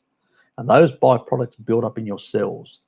And you need autophagy, you need to clean out that garbage. You need to take a rest so your body can go, okay, we can clear all this debris out. And that's what fasting is all about. So you need to swing between these things. Why are diets that are low glycemic or carnivore, whatever, much healthier? Well, they are because they allow you to get in this catabolic state and swing between anabolism and catabolism and build up new tissue and stuff like that. And also because the less debris you build up, because burning fat actually creates less debris, where burning sugar goes through complex 1 and actually creates massive amount of energy pushing through that inner mitochondrial layer. So, and especially if you've some of those lipids structures of those rafts are made up of PUFA, they're even more vulnerable to oxidation and literally tearing through those mitochondria. The electrons tearing through, creating reactive oxygen species. So it's really important, the type of fuel, obviously, and most populations wouldn't have had refined sugars. It's a modern thing. If you go back 100 years, it's well known, 100 years, populations did not have much refined sugar, very little sugar. I mean, until the Industrial Revolution, there was practically none. And it was seasonal most of the time. So, most of the year round, you had next to no sugar. And then you had for a couple of months sugar, which you combined with fat and fattened up for the winter lean months. and you basically survived on animal foods and some green vegetables and all that sort of wild herbs and stuff like that. My mother used to cook this sort of stuff, back when I was a youngster. So, and if you go back to, and a lot of Greeks, when they came to Australia, they actually found some of these wild herbs here in Australia, and we wondered, how did they get here? I mean, I found out later on that the early settlers from the UK, from those parts of the world, actually brought those plants with them. But, as they became more sophisticated, urban dwellers, they gave up on these foods and shifted to the refined stuff and, and all these sort of foods, and forgotten about these things. We found these things, but now even the young Greeks and all that have no idea how to cook these foods or whatever. So our diet is radically different than what it was. What we consume today in a week to a fortnight, it's usually about 10 days on average, but usually some of us, what we consume in a week, or others that are not as bad, consume in a fortnight in terms of sugar, is what people consumed 100 years ago in a whole year. That's the difference. That is the level of glycation, the level of damage that we're doing to our body. We're basically just, all these proteins in our body just have all these too many, we've stuck too much sugar molecules all over them, damaging them, dysregulating them, causing all sorts of reactivity. And it doesn't matter how much antioxidants you're going to consume. Remember, you consume massive amounts of antioxidants, you'll end up turning most of that into, yes, you do donate electrons and may stabilize that, but then that antioxidant becomes a pro-oxidant and has to be removed. So it turns into oxalate. So, if you're eating a lot of greens, you even create more oxidants. It's just really pulsatile. Think pulsatile, guys. That's the thing that will give you long life. It's no wonder that calorie restriction, reductions in calories, and fasting and all that have shown longevity in mice, in all sorts of mammals. It's not accidental. The difference is when you're on a keto, carnivore, low carb, high fat Mediterranean diet, you can much easier basically suppress the hunger and much easier get into a fasted state, or cut out food, or not have the same, ravenous appetite like you see with the vegans. They're eating a species inappropriate diet, and they just can't stop but shove more shit down their throat until they basically burn out their pancreas. A bit like the carb loaders did in the past, and no different than Tim Noakes, who's the South African academic that created the book that on carb loading for athletes, and he burnt his pancreas out, and he's on medication now, even though he does low carb. I mean, that should be an example to all of us, that you can do quite a lot of damage on a species inappropriate diet. So I would say, you have to look at the components. You look at the Okinawans, they've got little dishes like that, small little dishes like that, eating 80% until they're full, so they're still a bit hungry, and it's pork from the morning. They usually say we start with pork and finish with pork, and it's just pork dishes with other vegetables mixed up. They're all low glycemic, so it's really a low carb type lifestyle. With a bit, they don't put these massive sweet potatoes and like Westerners do. It basically is small little bits cut in.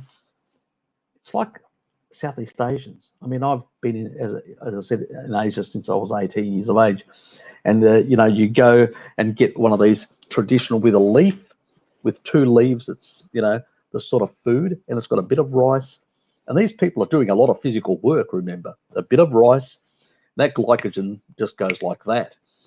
Some vegetables and some sort of depends on where you're on Bali. It's usually seafood and chicken. Depends where you are, and pork and stuff like that. In other parts of Indonesia, obviously pork's not allowed because it's non-halal. But that's the sort of diet these people had, and now they're getting sick. And that's important. They are getting sick, even though they are in the tropics with a lot of UV, which depletes deuterium. They're still getting all the disease of civilization. So as I said, light is important. You know, Jack talks about it, Jack Kruse, about light and about UV and how that improves your health and all that. You can actually eat sugar. It's not an issue. I disagree. You know, there's a threshold that even those sort of depleting factors just can't do enough. You know, there's a threshold you go over, not going to work. So the safest way is to go for a species appropriate diet, but you must combine fasting.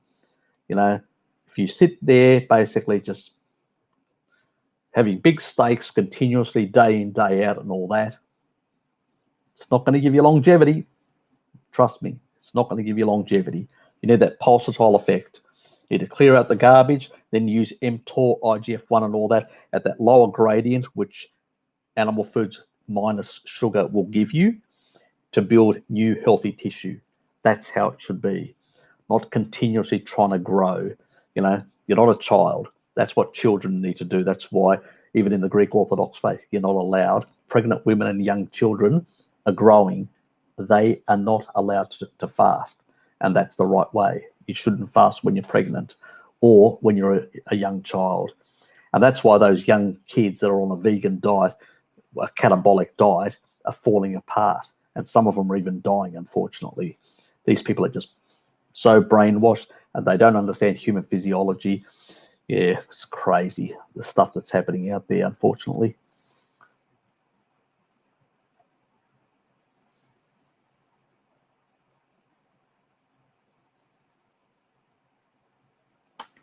Yeah, look, sometimes it's, as I said earlier, Jared, it's really important that you sort of get your the acidity levels in your stomach. That's the really important. Once you get the acidity levels in your stomach, SIBO goes away, gut issues go away, many things stabilize and all that. And as I said, you may need some fermented yogurt later on or kefir or whatever as a probiotic. Also, you probably need, you'll be depleted because you put strain on your pancreas as well, you know, your liver, everything. So you may need some proteolytic enzymes as well to build up your enzymatic sort of pathways, especially because you don't want to be doing raw stuff to basically get proteolytic enzymes from the animal foods, the raw foods, because you're still in that healing stage. So sometimes supplementation can be much a better approach in that regard. So it's sort of managing that condition, that transition in that regard. Yes, they are. They definitely are, Zach. You know, they're definitely dropping. A lot of people are dropping heaps of weight. And the reason, it's the fat soluble vitamins. It's really fundamentally the fat. You know, they regulate collagen. I can't, you know, those matrix metalloproteinases, those collagen degrading enzymes, that's really what it is fundamentally. You know, as I said, you know, I lost about 20 odd kilos and, you know, no loose skin. You don't get loose skin if you're basically on a species appropriate diet and you're giving yourself enough protein, very important protein, to basically, you know, because as you're shifting that tissue, you want to build, you know, new muscles, and usually do when you actually increase protein, even without exercise. If you're on a carnivore diet, your muscle mass actually goes up, and there's actually research there as well. So you know, so you don't really have to worry about that. Also, another thing that actually can help tighten the elasticity and improve skin as well is nicotinic. This is a sort of a precursor also through a different pathway of NAD plus, which is important. That's a different conversation.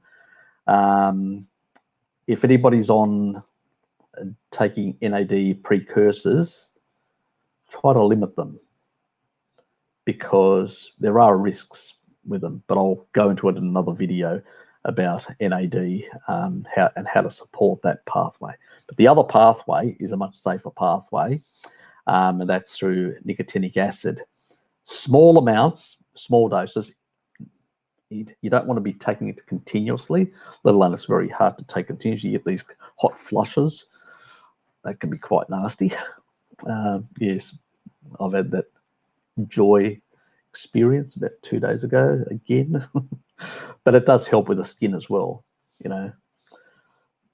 I've even convinced my young sister, so she's going to give it an attempt. I actually gave her some nicotinic acid, which is pharmaceutical grade. I actually get it from a pharmacy. In Australia, you have to actually get it from a pharmacist, and you have to basically tell them some bullshit story that I need it because of my cardiovascular and I'm not taking statins.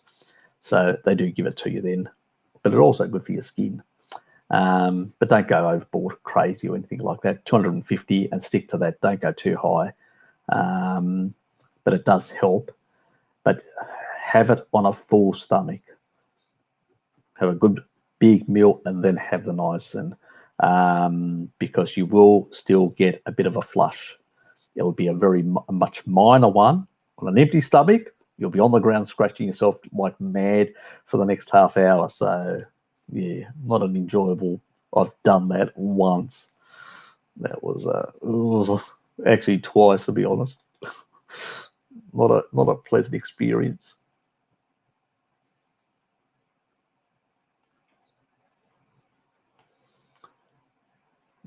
Strange combination. Potato is probably not the best thing for the Randall cycle, giving yourself, fat and sugar at the same time.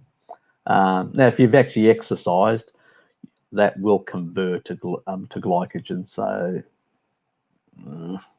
still, not the best type of food, but there are worse things. You can be eating refined sugars and seed oils, far worse in that regard. As I said, I'm not here to preach people how to eat. I primarily carnivore diet on the most, with some indiscretions, and occasionally I do have some vegetation, especially in terms of like herbs and spices and stuff like that. But I don't go crazy on those, So and I see sort of plants more as in a therapeutic way, especially the greens and stuff like that, and herbs and spices. They have a hormetic effect, and I see them more in those terms.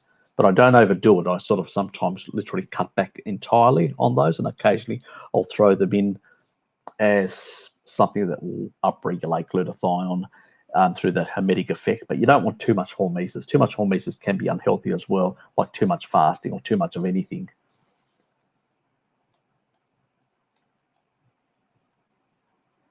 Yes, I do. I do ground myself, and even at lunchtime, I will go. I work in an office, unfortunately. Very hard to ground yourself when you're nine floors up.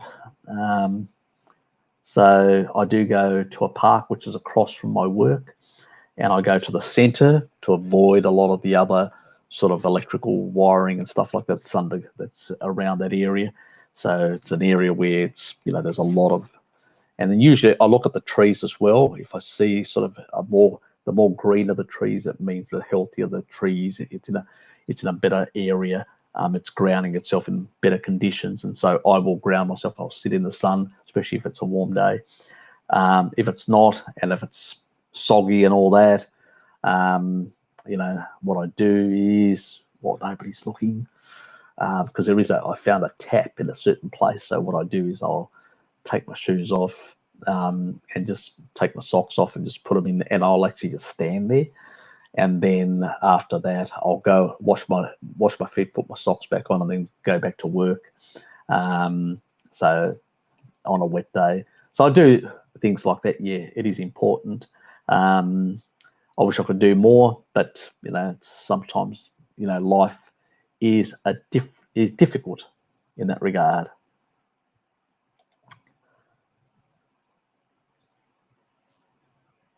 The Doctor Show. Oh, that's that American. Ah, yeah, that's right. Yeah, I can imagine. It would have been so damn condescending. I think somebody said was was Joel Mr. Con on there. I think somebody said that he was on there as well. I haven't watched it. I knew, look, so many damn videos, so many things to watch. But yeah, I can imagine. Paul would have had a very difficult time. He would have been one with an army of going for him full tong, and I suspect even the presenters would have thought, "Oh, this is an extreme diet." No, it's only indigenous populations like the Maasai and the Inuit have been doing it for thousands of years, multiple generations, and a whole lot of other populations around the world. The Samburu people, the Sand people, highly carnivorous. The Tsimani in the off the Amazon type area, they consume very high protein animal diets as well. Give us a break. But the problem is when you're brainwashed and you've been brought up in a culture where believes that should be following the experts who have basically made the entire world population sick in the last 50 years. It would have been extremely painful watching that. Yeah, what do you say? I hope he gave a bit of stick, but you can imagine Khan there and all the other vegtards and a whole lot of other idiot doctors there that would have basically been backing up Khan. Oh, cardiologist, he must know. God, give us a fucking break. I can imagine would have been. I would have been wanting to do that, especially with that con artist around.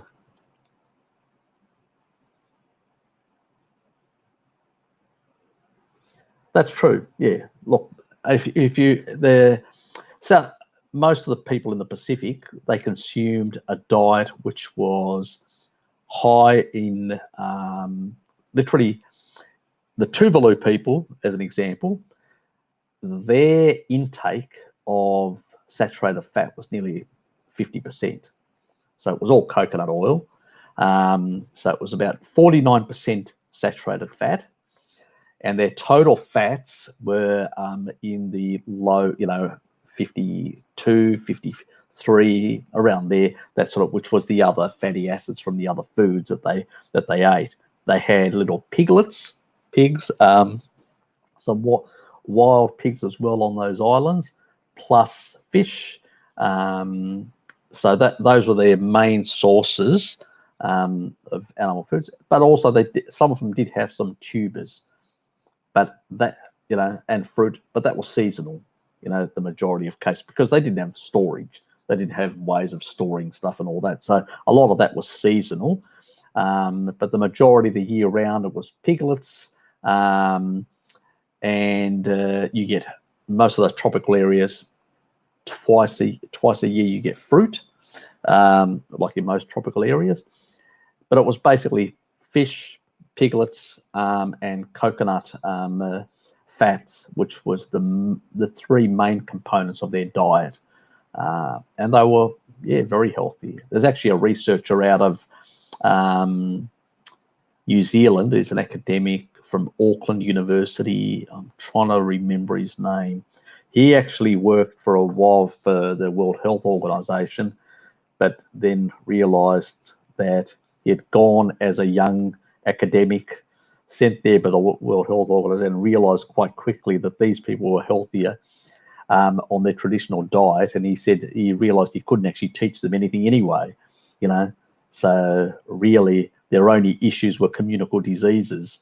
And that was primarily because they'd been brought in from outside, most of those diseases anyway.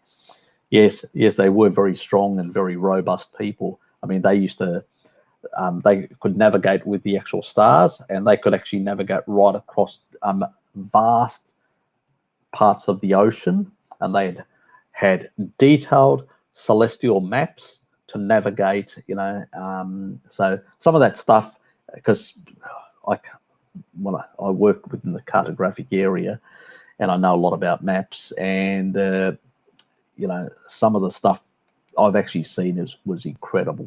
These people were really, really smart. As I said, intelligence, just because you have a certain, multiple generations of accumulated cultural knowledge doesn't make you smarter. Just because somebody's born in this world and we have this massive amount of cultural knowledge around us, we can just tap on the internet and grab anything like that. That doesn't make us smarter than somebody that was back then. There were people back then that were having insights about nature and things like that blew our mind away, like Archimedes and people like that in the past, or even some tribal societies which actually mapped out the movement of celestial bodies and all that in great detail, where most average people nowadays would struggle. So intelligence has nothing to do with the two. You have to sort of realize that. And these people were very robust and strong people, that's true. But unfortunately nowadays, if you go to most of these islands, and you've got all these foreign trawlers just trawling their seas and just taking all their fish away and all that, and you go into the cities, and it's just full of all these processed carbs. It's just, on one of the islands, they're literally like 70% of the population's got diabetes, and they're literally amputating, I can't remember how many limbs every week. It's just horrendous. I think 40 on one island. It was just horrendous. That's what sugar will do to you, when you have massive amounts of it. These people have had their health destroyed. Welcome to the modern world.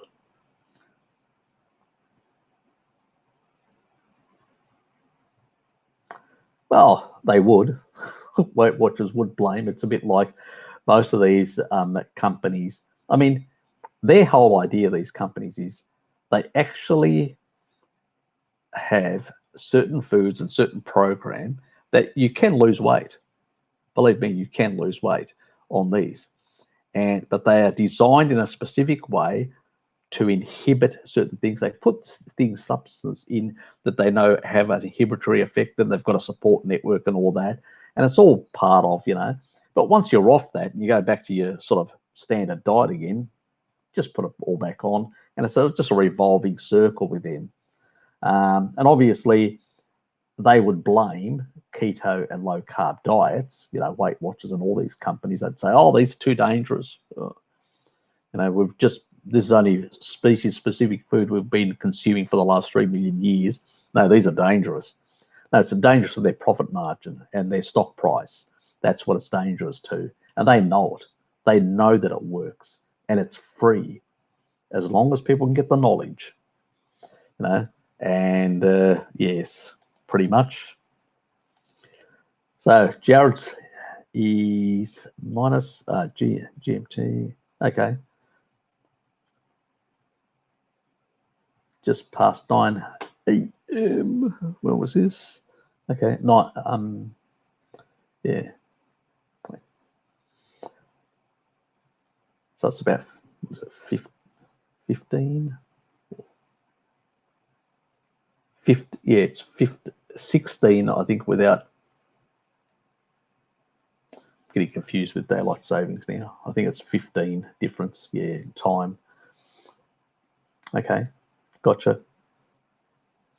Good to have you on anyway.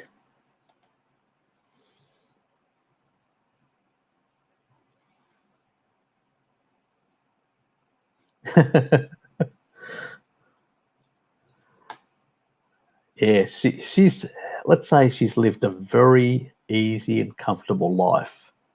You only have to see people that have been peasants or have worked very hard lives and have actually, a lot of wear and tear on their limbs and bodies and all that. And at the same time, a lot of these people, you have to remember, they're eating a quite healthy diets. They're eating, these wild caught animals, and, they're eating quite good quality produce.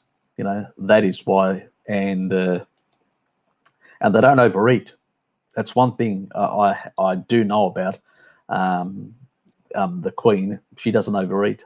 She actually calorie restricts, and a lot of these people that do have those, and her mother did as well. So populations that do some of that, yeah. Plus, she's probably got longevity genes as well, because her mother lived to a very ripe old age. So.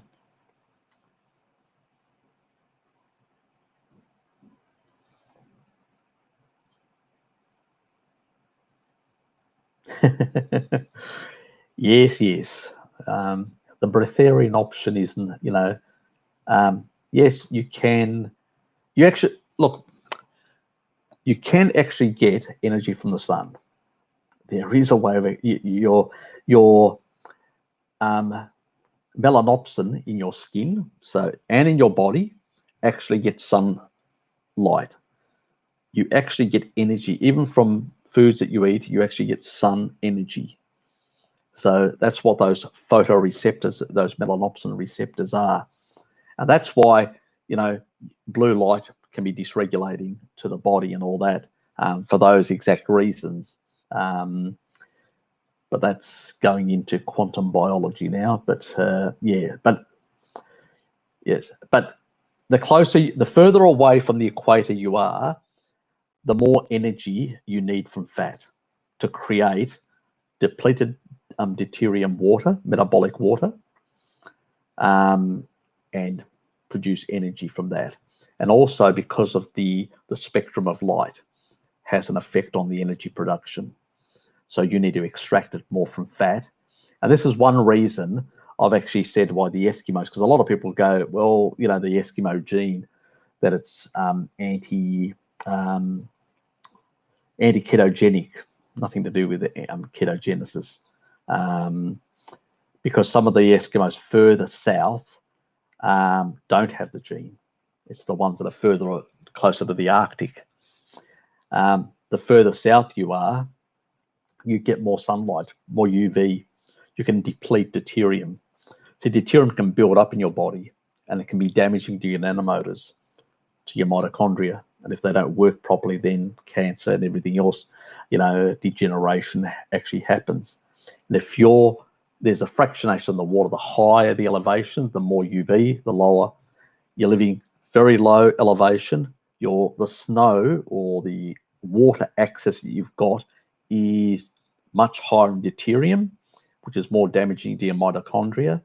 You can't afford the extra, even though it's 18% only in terms of ketogenesis, that extra energy is useful for depleting deuterium, because it's displacing water which is high in deuterium. You're using fat to displace that water and urinate it out, which you are using for cooking purposes in order to basically maintain the energy integrity of your mitochondria, to put it in a simple way. I've probably gone too far with this whole thing, but yes, technically speaking, yes, you can extract energy from the sun, but it's not sufficient. So yeah, you'll end up catabolic. It's like the sun is the equivalent of a vegan diet in a colder climate. You'll basically, it's too catabolic, not enough energy to help you, let alone there's other issues related to it. That means too high deuterium, you can't deplete it, damaging your mitochondria. That's one reason why people that are in colder climates actually on a vegan diet fall apart. They can't, because they fuck up their nanomotors from too much neutrons hitting those nanomotors and slowing them down. Dangerous stuff. That's why you see them. Some of them are bedridden. That's how energy depleted they are. But if you're freely in the tropics, and you're depleting deuterium, because fruit is the worst carbohydrate. It's the highest deuterium of the carbohydrates. But if you're depleting because of UV, then it's less damaging.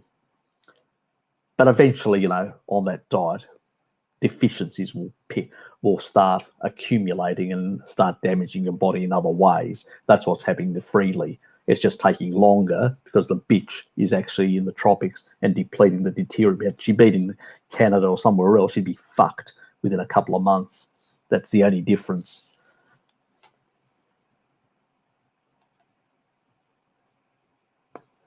Unregulated cortisol is dangerous, underestimated. Well, when you wake up, cortisol levels are quite high. They shoot up like mad to wake you up. It's only when it's chronic or dysregulated or stuff like that. I think there's a lot of salt can suppress cortisol levels. Parasympathetic, like breathing, doing those deep breathing exercises, that can bring cortisol levels down as well. Sort of less inflammatory food can also bring cortisol levels down. There's a lot of things you can do to sort of mitigate it. But, we live in an environment now which is just full on stressful, people hassling other people, eating inappropriate foods at the wrong time continuously, and putting these stress levels on the body. Not enough sodium in the diet, and too much sugar and too much insulin that pushes up these stress markers. Cortisol also pushes up sugar levels. So when it's in a chronic state, it actually exacerbates any sugar dysregulation in the body as well. So anyway, I'll be making something on cortisol a bit more comprehensive in the future.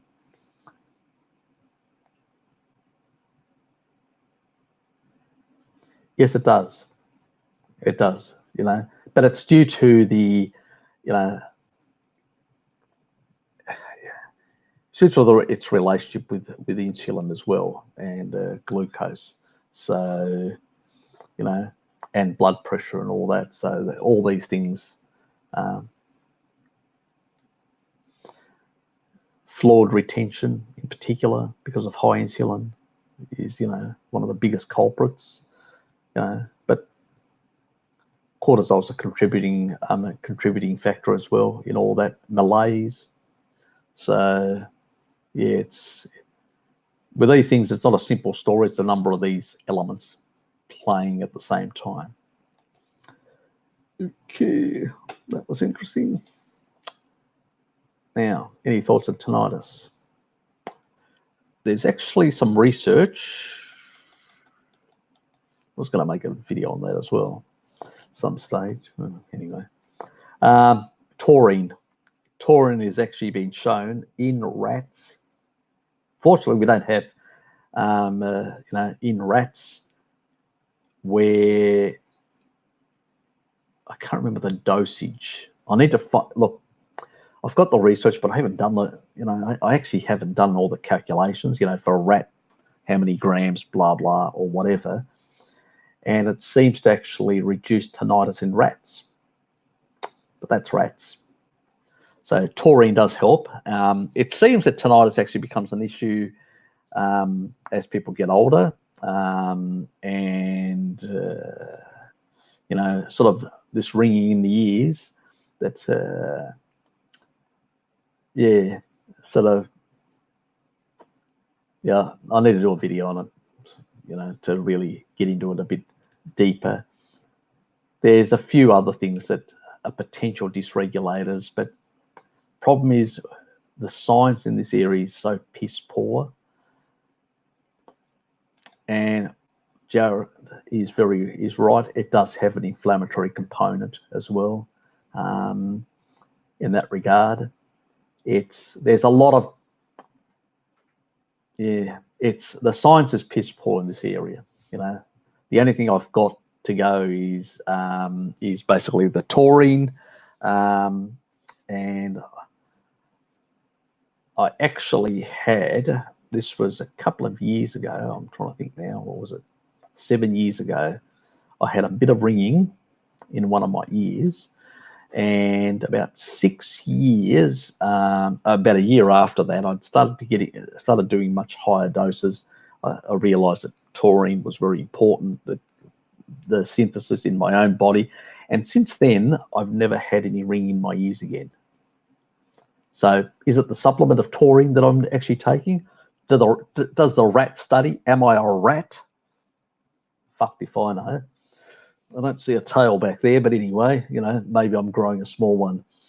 But yeah,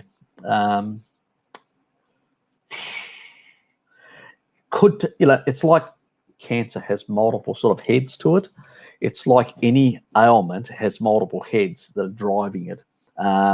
Could it be a deficient? Could some types of ringing in the ears, tinnitus, be related to a deficiency in taurine? Maybe. Cardiovascular disease also, and diabetes also, is usually in the left ventricular, in your heart. Actually, there's lower. I've actually seen a study of that's part of the thing that I want to do on taurine, but actually is lower and higher in the right one, and in normal people it's the opposite. So that was my sort of motivation of getting taurine, to basically for heart health and stuff like that. But yeah, it may work for some type of tinnitus. I don't know whether this issue is a solution for all forms, and I think there are types that may be related to other issues as well.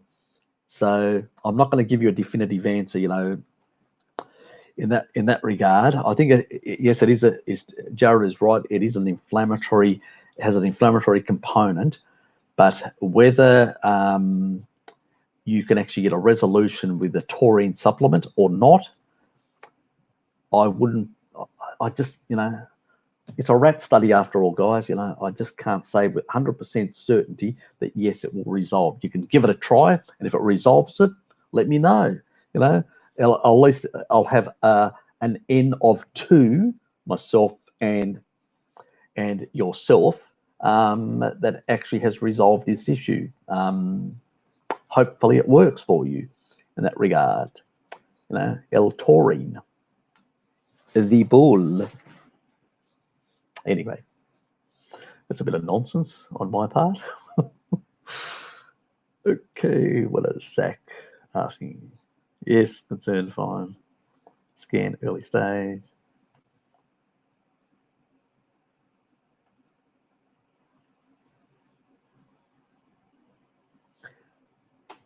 Okay. Didn't know that.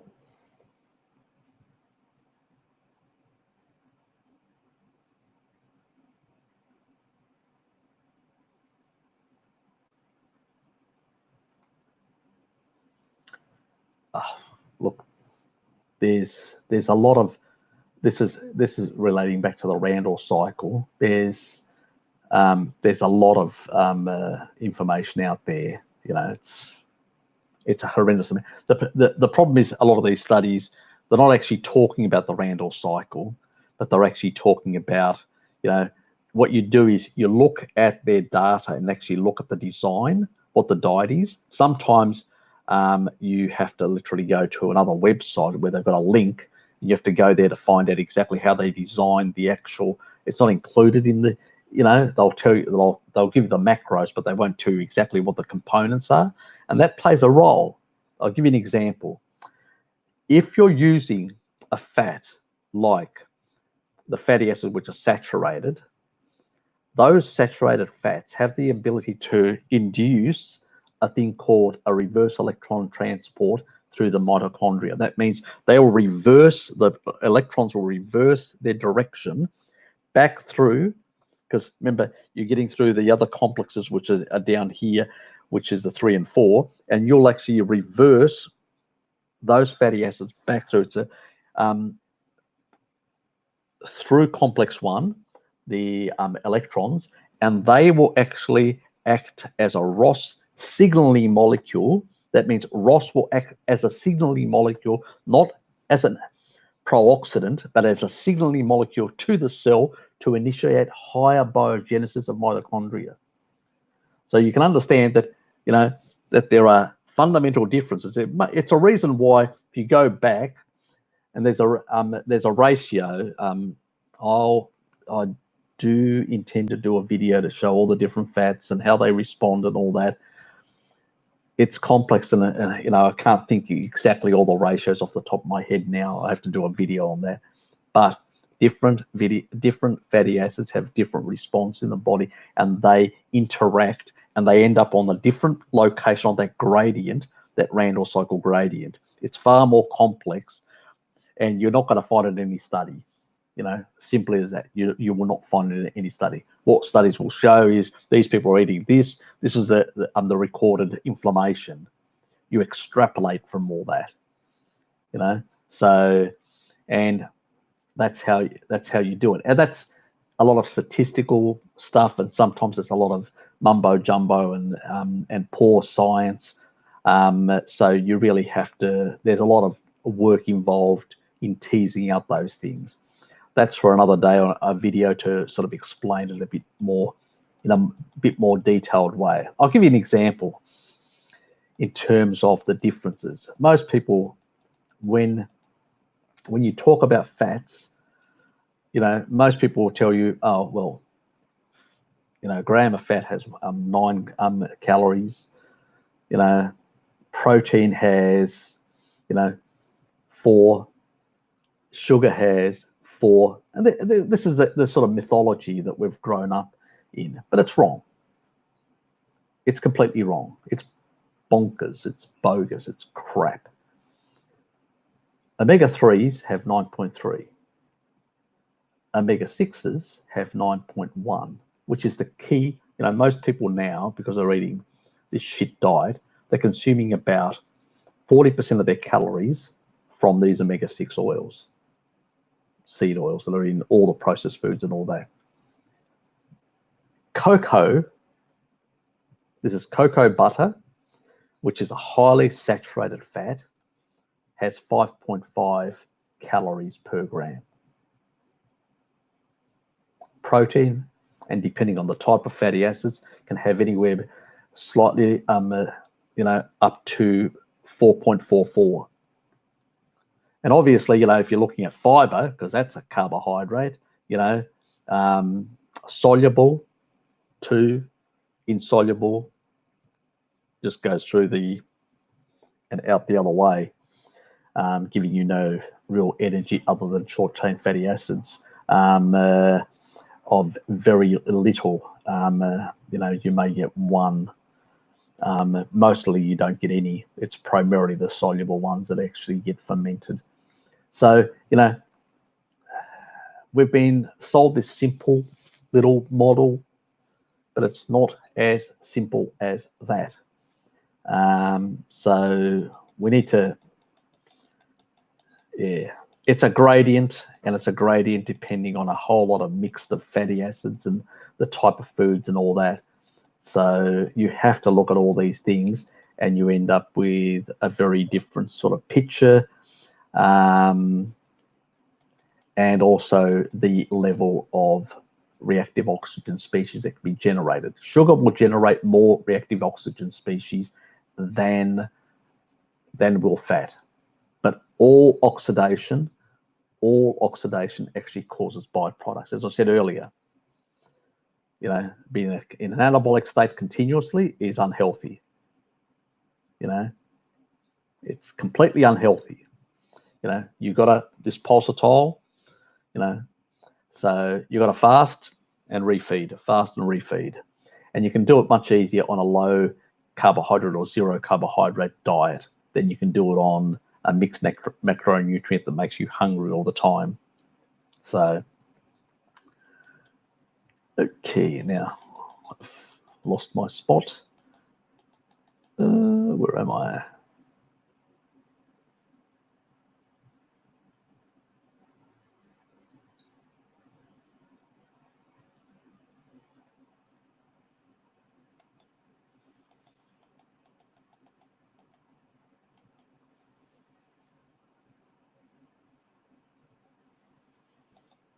Is it what? Tinnitus here, like a auditory migraine. Don't think so. I bet that didn't work for you. I mean, riboflavin is, it's important. Don't give me, it's very important for mitochondrial function and all that. But if you're eating a species-appropriate diet, you should get enough B2. Raw milk has a lot. Got 2 glasses of milk will give you all your B2 requirements. You eat meat on top, you'll get far more than you need. Magnesium, overkill, unless you're actually consuming shitloads of carbohydrates. That's the only, and fructose. These are the things, and alcohol. These are the things that actually deplete magnesium, and even potassium. It's basically on the energy requirements. Based on my energy requirements, I only need about 2100. There's a lot of garbage out there. The RDIs are just stupid. I mean, B1, you only need half if you're on a keto carnivore type diet. You need more when you're actually consuming sugar. You actually need more vitamins and minerals when you're eating sugar, because you need to hydrolyze. You need to break all that down, and you need to convert it and all that sort of stuff. You don't convert meat. Meat goes to meat. It's simple. It's a very simple. You break it down to basic amino acids and fatty acids, and you incorporate it in the tissue with very little requirement to transcript too many complex and enzymatic, or these enzymes that break down food molecules and then basically reassemble it in certain ways and all that. You need less of that machinery, for the simple reason is you're not dealing with a whole lot of conversion. You're getting DHA, you don't need to convert it. You're getting this, you don't need to convert it. It's meat goes to meat much easier. It's simple sort of stuff. Well, who doesn't? But not good to do it on a continuous basis.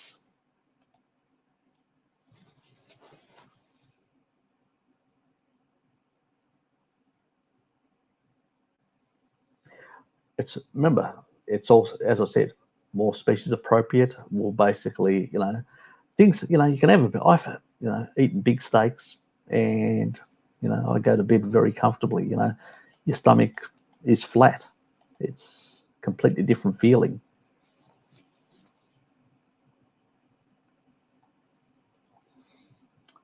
The only things that I noticed in my last cardio scan that they did on my heart, that improved really well. I've seen regression, and the bypass surgery, the two, they were completely clean. The other thing that I noticed consuming more animal fats is the elasticity of my skin, much tighter, less wrinkles, stuff like that improved. So, it's all those fat soluble vitamins regulating that collagen.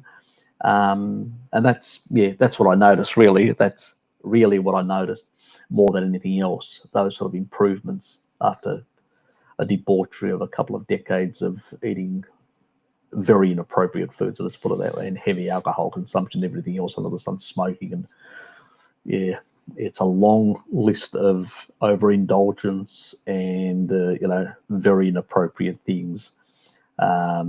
Yes, let's say I've turned a lot of things around, and feeling much better in that regard. And I haven't actually seen, other than my cardiologist, I haven't seen my GP now for, God. Right now. That goes against the advice of Australia's most senior doctor. TV came on. The organisation strongly recommends that nations do not ban flights from China. The government's I put it in standby mode. Anyway, shit happens. So yeah, much better in that regard.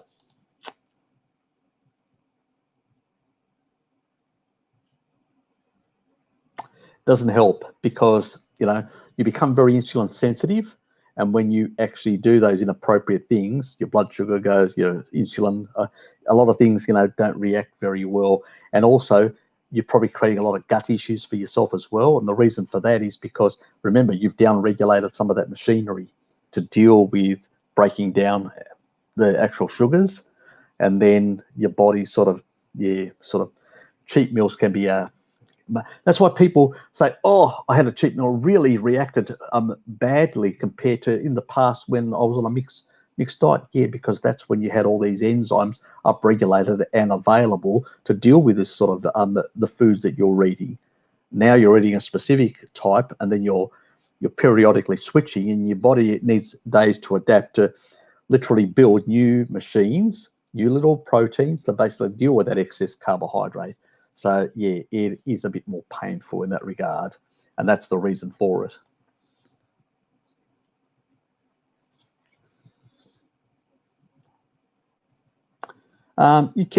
There are some companies that actually provide do sell grounding mats and sort of bed for beds and for other furniture and all that.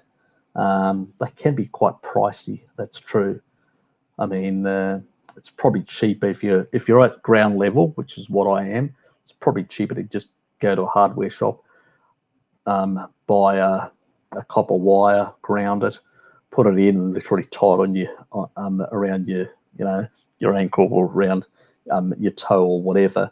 In that regard, or so, yeah, that's a bit of a hard one. Yeah, I'm sort of investigating that and seeing about options, especially for people in office environments like myself. I haven't really found anything that, I've found stuff for sleeping on, stuff for sitting on in like a home environment and things like that, but nothing really for an office environment when you're quite a few floors off the ground and stuff like that. And if I do come across anything, I will let people know about it, and we'll put a post up in that regard. But yeah, it's still, yeah.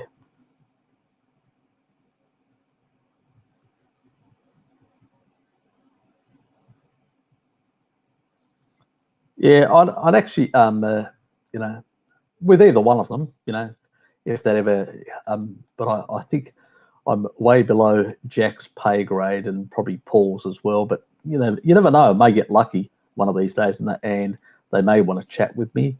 I do have slightly different views. I don't disagree with the science. As far as the science goes, I'm in complete agreement with Jack in that regard. When it really has to do with, he sort of views, well, and it's not practical. He said, well, he moved to a different location on the planet, which is he's getting more exposed to UV radiation, which is much better and all that. That's not practical for everyone. And to say, look, I've moved there, and it's not optimal, because as I said, just because you get depleted to some extent, it doesn't give you a license to, put down the sugar, and that's his slight approach. And I think, the jury's out on that one. And if you take a look at Southeast Asia, diabetes is going through the roof and all that. It doesn't seem that their environment, they can actually manage their own sort of things. And I mean, even these blue blocking glasses, they're good in that regard. But at the same time, you're still getting from your skin. There's so many things that you can't mitigate, and that's why I say, well, unless you put yourself into a fortress. And he's doing things like, he's sort of using lead and using other things to paint his walls and things that are not practical for the majority of the population to do. I think, because he's so focused on the quantum biological side and the processes that are happening at that level, and how to biohack those, that he's missing the point that the majority of the population can't do that. And the majority of the population need the dietary approach. They need the dietary approach to deplete deuterium, because they can't do it any other way. They're not going to basically go and buy these lamps and use blue blocking, apparel and stuff like that, and basically get red light in their homes and stuff like that. These are just not practical. This is a sort of a niche area and all that. The other thing is detoxification. There are differences. I have high detoxification genes. Other people that don't, are in a much different situation. So these are the sort of things where, and there's a lot of his approach, those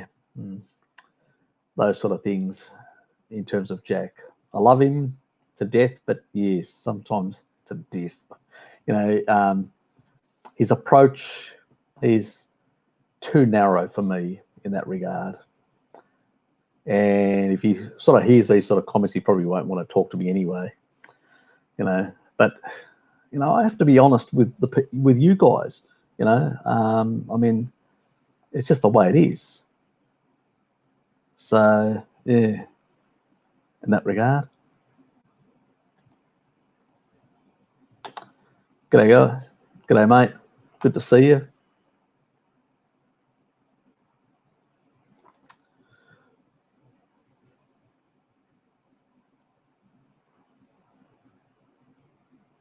Thanks. Yeah. Look, as I said, my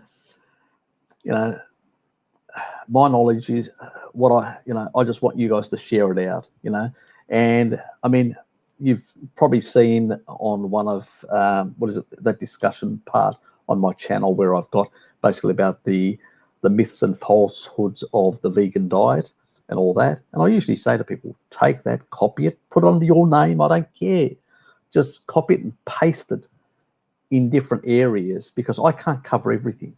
And so you guys have to be sort of like stormtroopers of the meat militia. Go out there, grab that information, stick it there, because when these people put arguments that apes don't do this or that or whatever, we've got these points, the nice points and killer points. I mean, I know that Bart also did like his top 10 or whatever. Even that, post that around as well, because people need to know these points, because the vegans recycle these points continuously. So we need to basically, call them out on their misdeeds and their misinformation. And so, yeah, go right ahead. Oops, use it, use my information, and basically go to war on these misanthropists who basically don't give a shit about the humankind.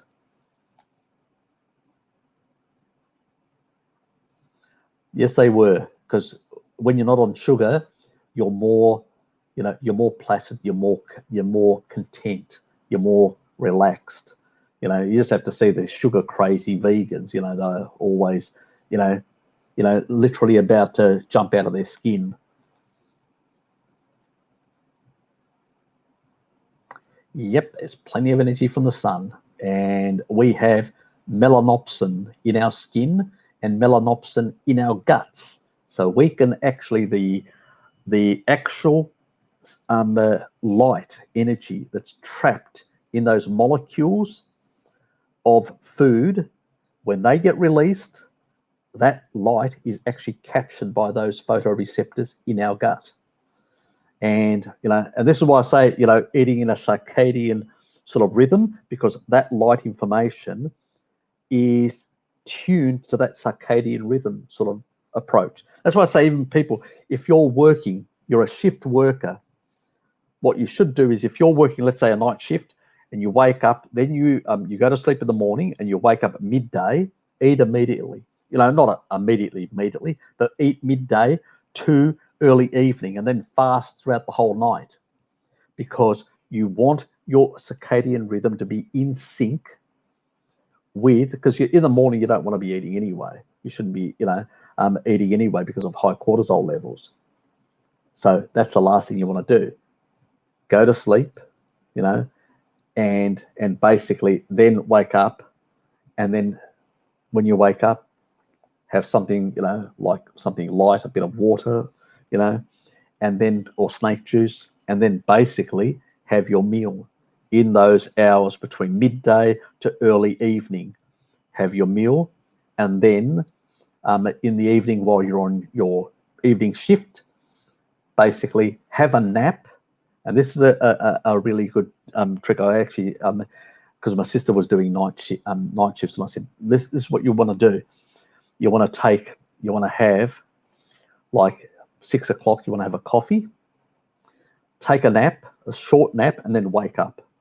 And what it does is it gives you this boost of energy for the whole night. And then you just fast throughout the whole night, just drinking, you know, snake juice, stuff like that. So if you're on a night shift, and you will feel much better because your food is within a circadian rhythm, plus the light, because it has to be sync. That light has to be in sync with the light around you when you're eating. Very important. You know, one other day I'll go into the sort of the quantum biology side of that sort of thing, but very important for good health, especially if you're a night shift worker. So that's a biohack for a night shift worker. Anyway. Yep, I think I mentioned that earlier about the Somali women and their greater propensity to have kids with health issues. So yeah, it is a problem. Yep. Yep. High in deuterium. You can't, you know, the further away you are from the tropics, the less sugar, the less deuterium you want, or neutrons in your body, because you can't deplete, you know. And obviously, if you're in the tropics and you're putting sunscreen on because you've damaged your, you know, your cells with too much of those seed oils. And Zach knows, because I've actually mentioned to Zach in the past that pretty much the best way to deal with that is to get a low dose vitamin E that is palm oil based, which is stable saturated fats. Jarrow, a company called Jarrow, actually has a low dose vitamin E. And so for 4 to 6 years, you need to be consuming that as your body is basically eliminating the storage of all that poofer shit that you consumed over decades on your standard fast food diet, which most of us have done in the past. Yep. So definitely an issue. And, you know, obviously the mitochondrial, if you want good health into old age and have energy and strength and all that, you want good mitochondrial health. You want to preserve as much of that mitochondrials, you know, as possible into old age. Otherwise, you notice some old people, they age much quicker and they have very slow moving bodies. That is because they don't have enough mitochondria to generate enough energy to move. So mitochondria are very important. And biogenesis of mitochondria comes from high levels of saturated fat from animal foods, plus that's the reverse electron chain transport, sorry. I'll explain that some other time. And the other thing is fasting. So very important. So keep that in mind. And if you're in the UK, no sugar, no fruit. Fruit is damaging.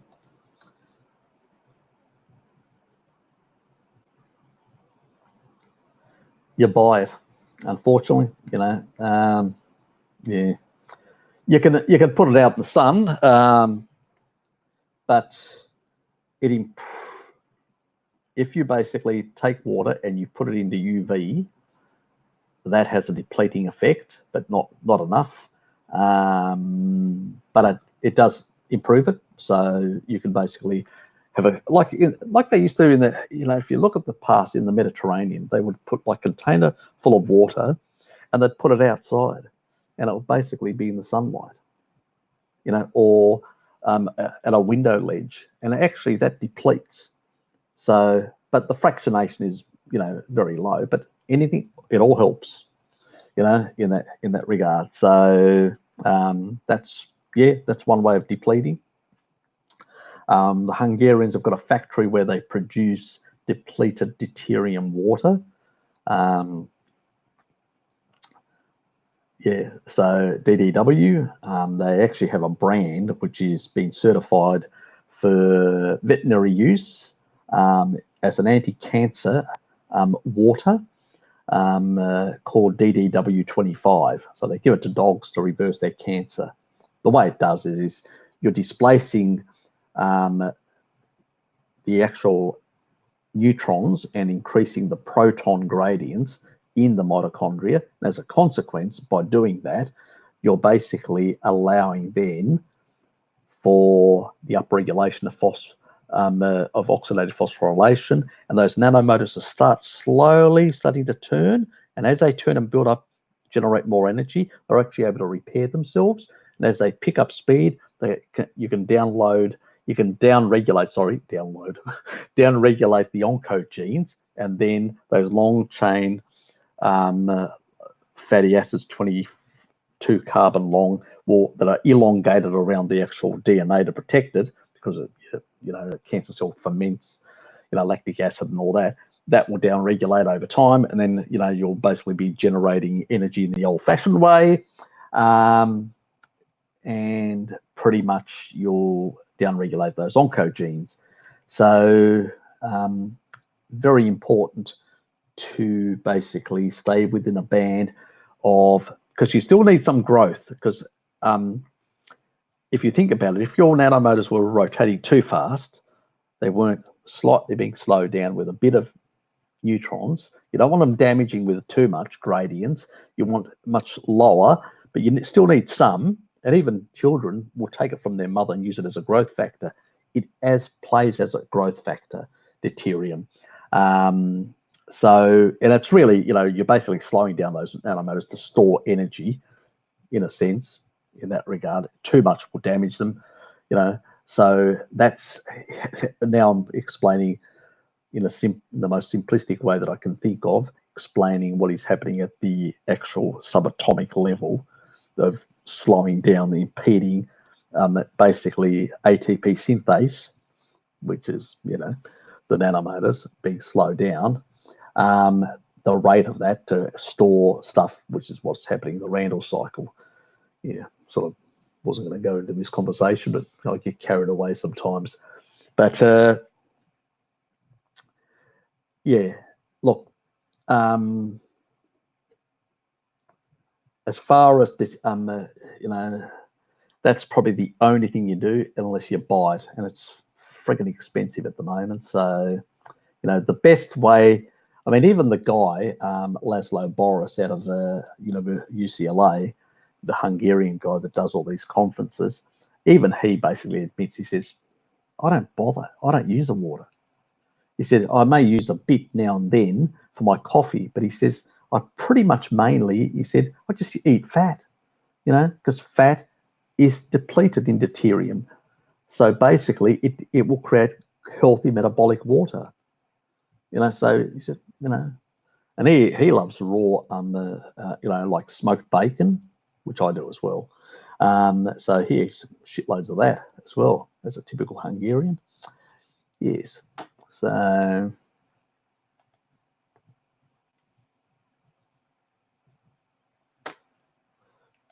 still trying to find the tail. I know it's growing back there somewhere. It's all that taurine. It's growing the tail. Oops, overshot again.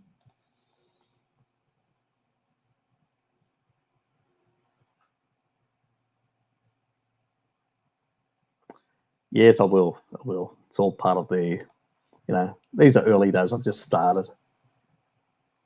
I use the, what is it called? The Body Ripped, or, oh dear.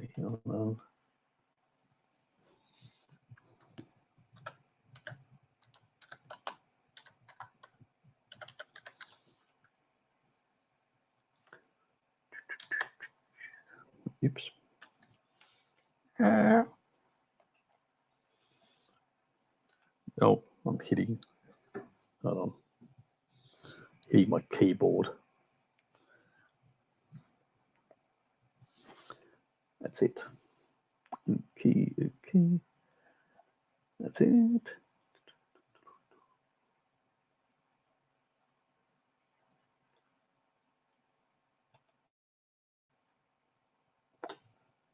Let me just share. I'll just share that for a sec. Give me a sec.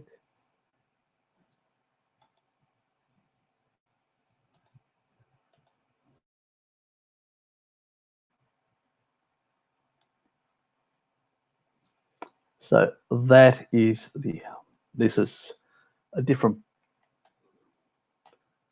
brand. This is the brand that I actually use primarily. There it is. It's pharmaceutical grade. It's a pretty good quality company. As you can see, it's an amino transporter. That's what taurine is as well. So if you're because taurine, endogenous taurine synthesis actually declines with age.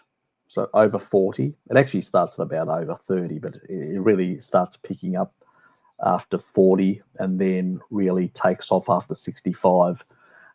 So it's probably one factor.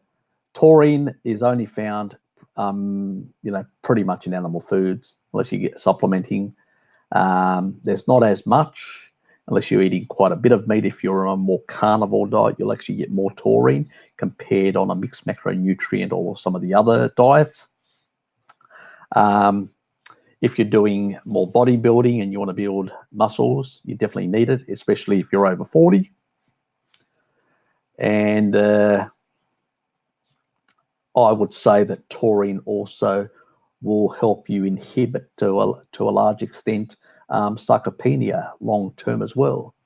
So, with age, things like taurine are definitely very, very useful in that regard. So keep that in mind. Back to me. I look prettier than that. Okay. So yeah, that's the brand that I use. But if you want to use another brand, it's up to you. So it's just a high quality.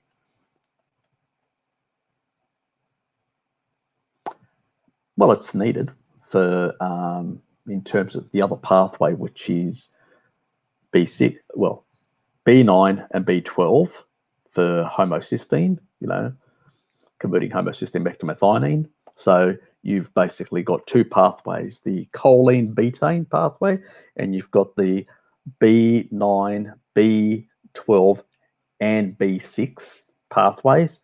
Now, most of that if you're eating eggs, as an example, you're going to get choline supporting one pathway, and you're going to get folate supporting the other pathway. Getting a bit of liver, you'll be getting additional folate, and you don't want to be getting folic acid unless you know your genetics. In my genetics, for instance, because I have an MTHFR genetic predisposition to convert folic acid, which is what they put in all the supplements and everything else. It's another reason why I don't avoid them. I turn it into cyanide. Yes, and there's a lot of people that do that without knowing, unfortunately, and poisoning themselves. So yes, welcome to the world of poor quality supplements. So yeah, try and get it from your diet. Get it from eggs. Get it from liver. Get it from those sort of sources. If you're into the vegetables, don't overdo the oxalate ones because you will pay for that.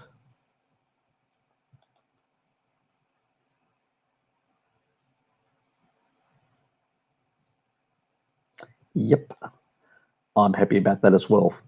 Believe me, when you're that far away from death, you're definitely happy when things are reversing and going in the right direction.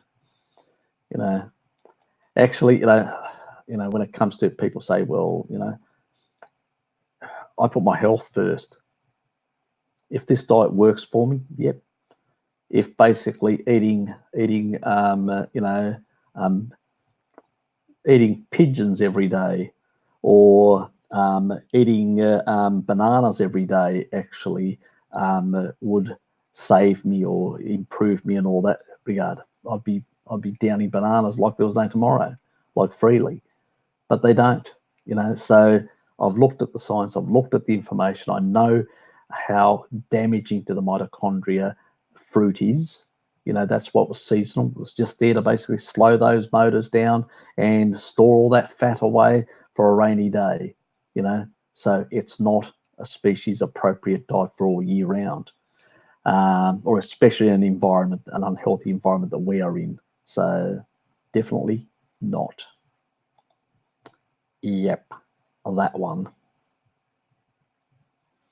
Yes, unfortunately, yeah, I'm fucked. Anyway, that's why I eat the other stuff.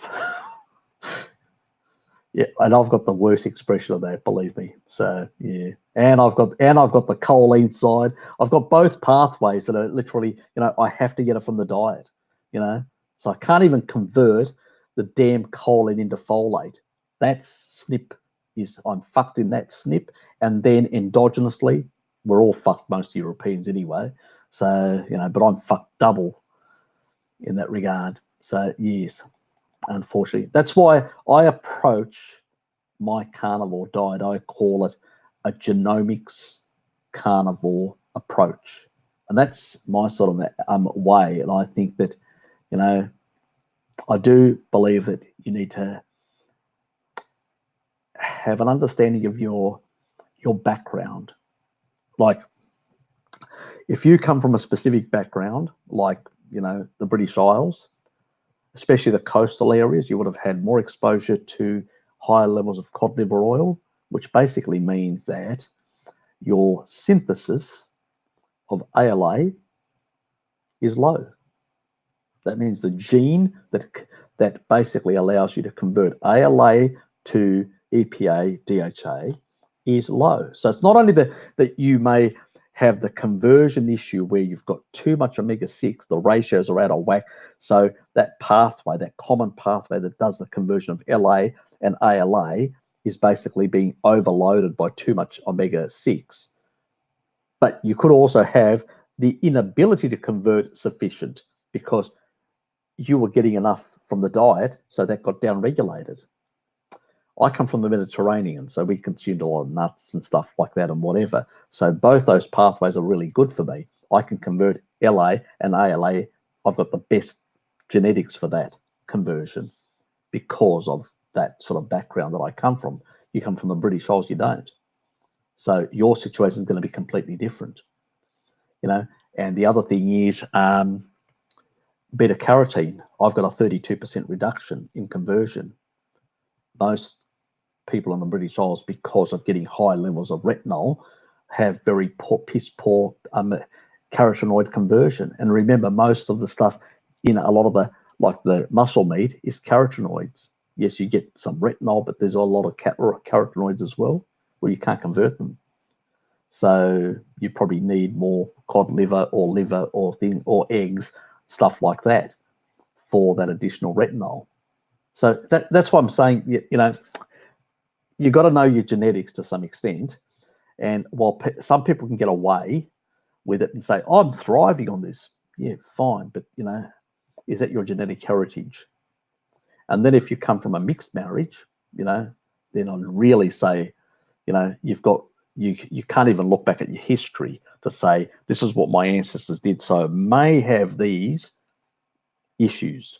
And so I need to prioritize these sort of foods that my ancestors ate in order to keep my health. But if you come from a mixed marriage, you've got no idea unless you do a genomics test.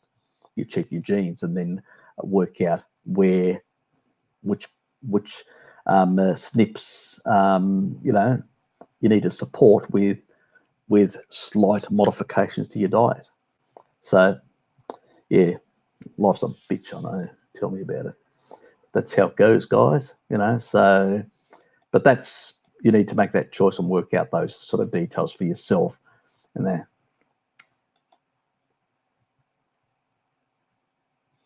I usually once a week, but I usually have a bit more than the average person. But I have quite a few eggs as well, so I'll consume four to 6 eggs a day sometimes. So yeah, once a week's enough for me in that regard.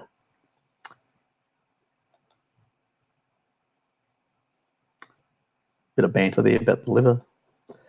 Yeah.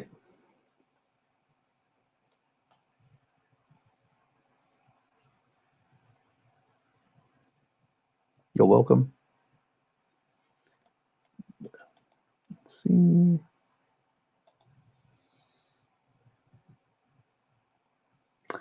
I've actually seen some of his some videos. I haven't actually seen any of his stuff in recent times. I haven't.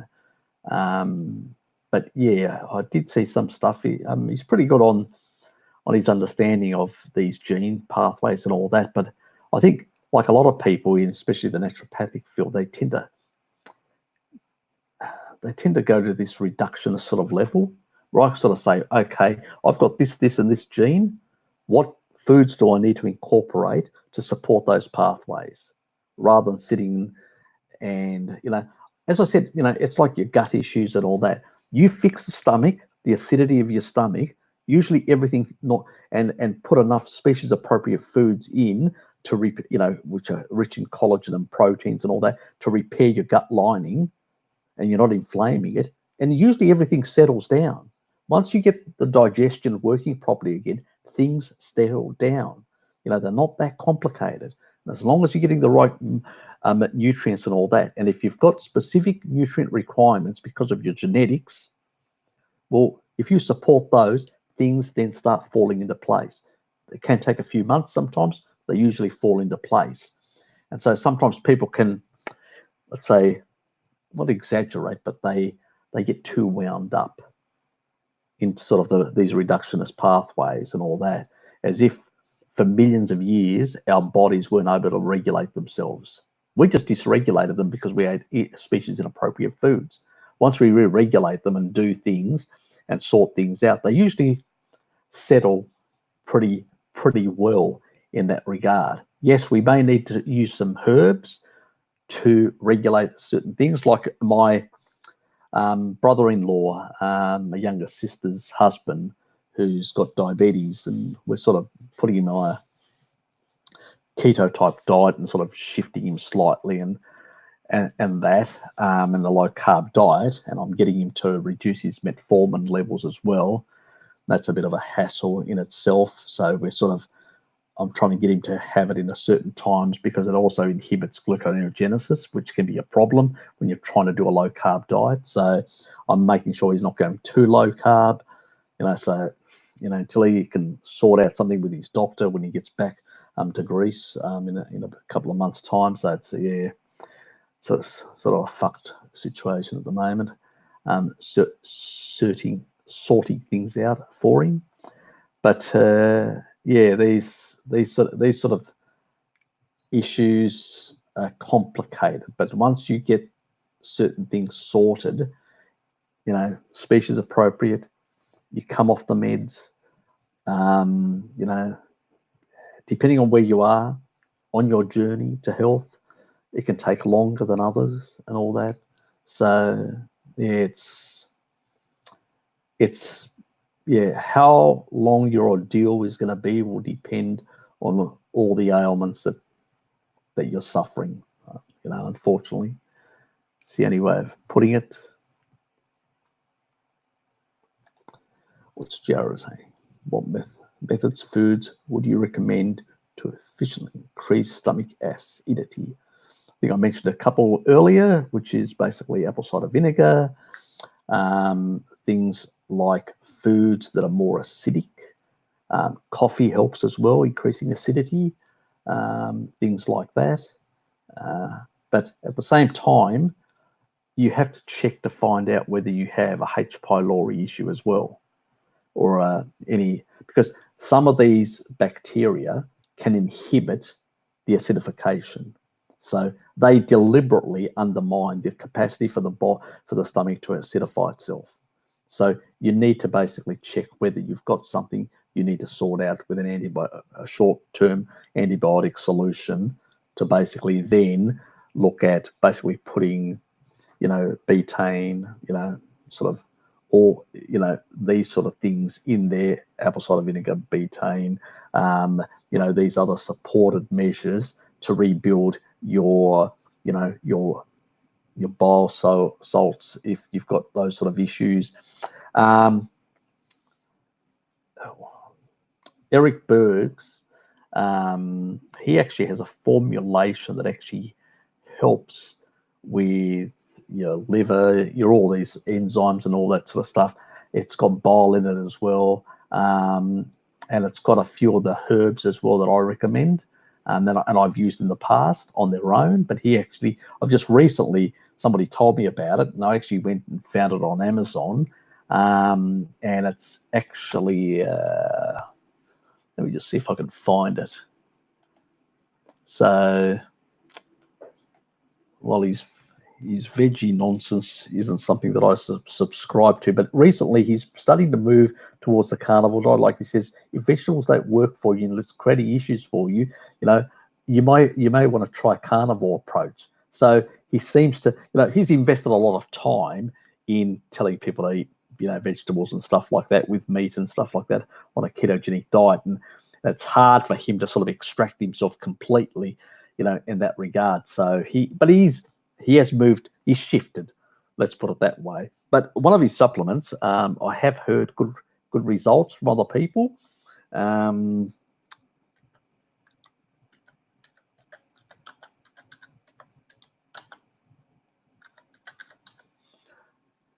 Let's see if I can find it.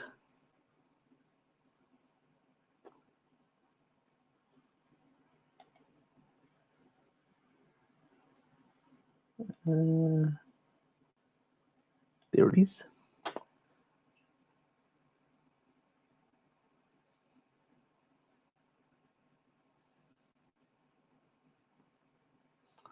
This is on his website, but I'll just bring that up. Just give me a sec.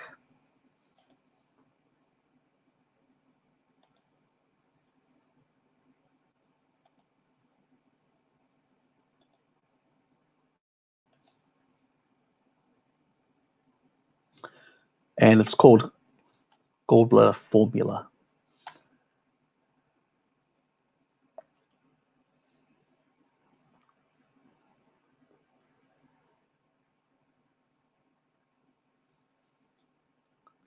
So basically, support stomach acid, bile support, liver support, stomach enzyme support, those proteolytic enzymes that I was talking about earlier, pancreatic ones, which is all the proteolytic ones as well, gallbladder support, bile ducts, because usually when you've had stomach issues for quite some time, a lot of that sort of stuff backs up. Pancreas isn't working as properly, your bile, maybe not recycling properly.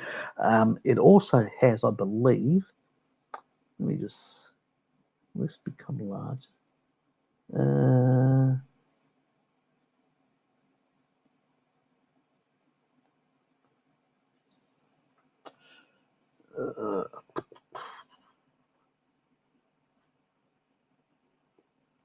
Okay, beta and all that. Elm bark. Actually, the elm bark, that helps also with the FXR enzyme. So it helps that. And he's got K2, perfect. Yeah, you need K2 for also that. It actually helps regulate bile synthesis, plus another thing that MK4 does, but also it also plays a role in the regulation, because sometimes people that get diarrhea, things that I was talking about, maybe Hellman had something similar issue, but some people have like what they call keto diarrhea or carnivore diarrhea or whatever. It's usually that because you've been eating a species inappropriate diet, and this dysregulation in your liver, these enzymes in your liver, the FXR sort of nexus isn't working properly, and you're not actually recycling bio salts properly, and so that becomes an issue. So this will actually help even with that side of things. So it's actually a very good formulation for a lot of things in that regard. And I would also consider as well is milk thistle. That is also improves the FXR side of things. But I'd still basically, for these sort of things, I would still check and find out. The other thing is things like apple cider vinegar helps. I mean, it's not something you want to be taking for a long time, apple cider vinegar, because it's not good for your teeth and things like that, your enamel. So it's something that, that you want to keep. But, as a short-term approach to acidify your stomach, yes. So there's a number of things like that you can actually do. So keep that in mind. But milk thistle also helps on that pathway. But at the end of the day, you got to find out what sort of pathogens are in there and whether you have H. pylori issue or some of the other pathogens that also inhibit this sort of acidity, the ability to generate acidity. So, in that regard.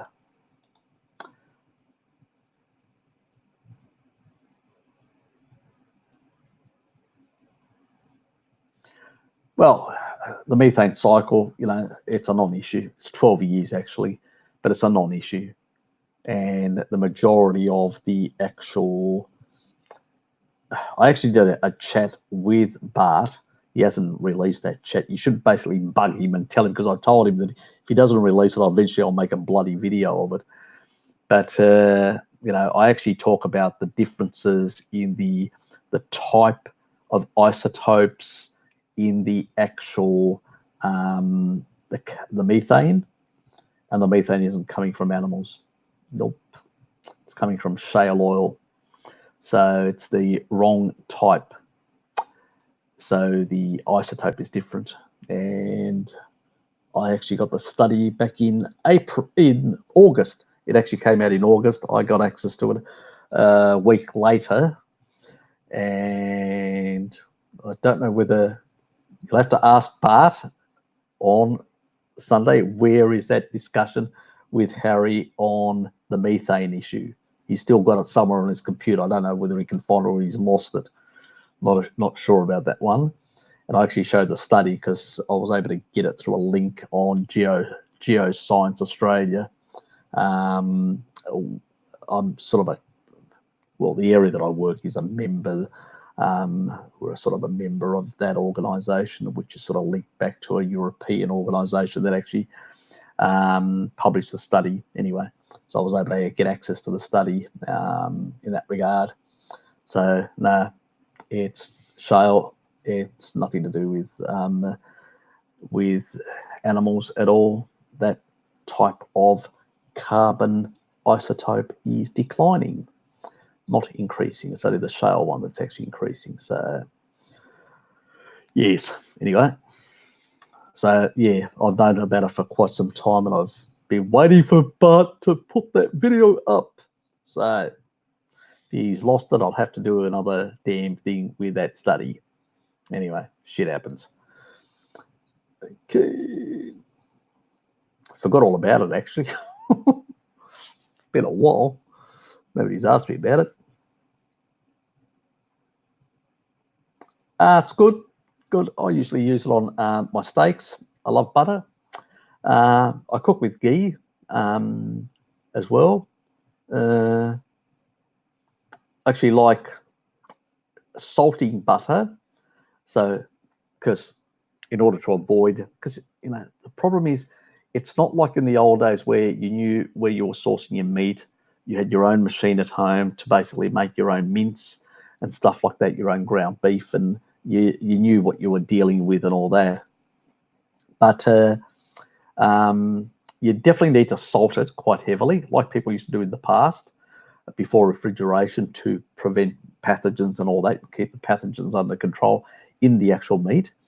But I actually like mixing salt in with with melted butter and then combining it in the sort of ground beef with egg yolks. You don't want the whites because that'll give you a bite deficiency if you do that for too long.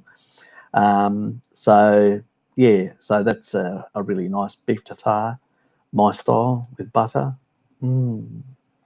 Anyway, it's too late now to basically be doing anything like that.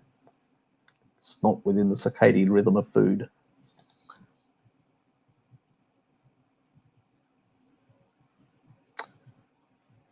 No, I don't. No idea. Excess B12 in blood. Is it all I can think is somebody supplementing? Because basically it should be bound. There shouldn't be any, it should be stored. That's what your liver's there for, to store it. So some sort of dysregulation. Are you supplementing?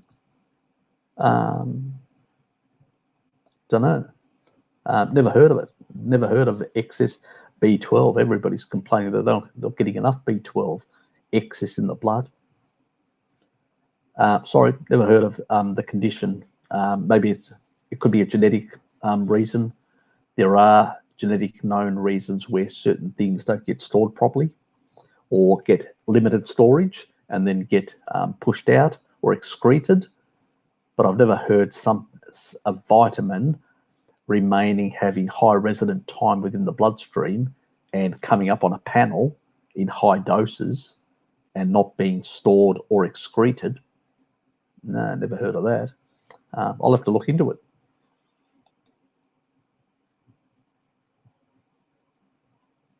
So was I. Not the only one. You know what? I actually love it now. I can actually gulp it down. Just have to be careful I don't overdose.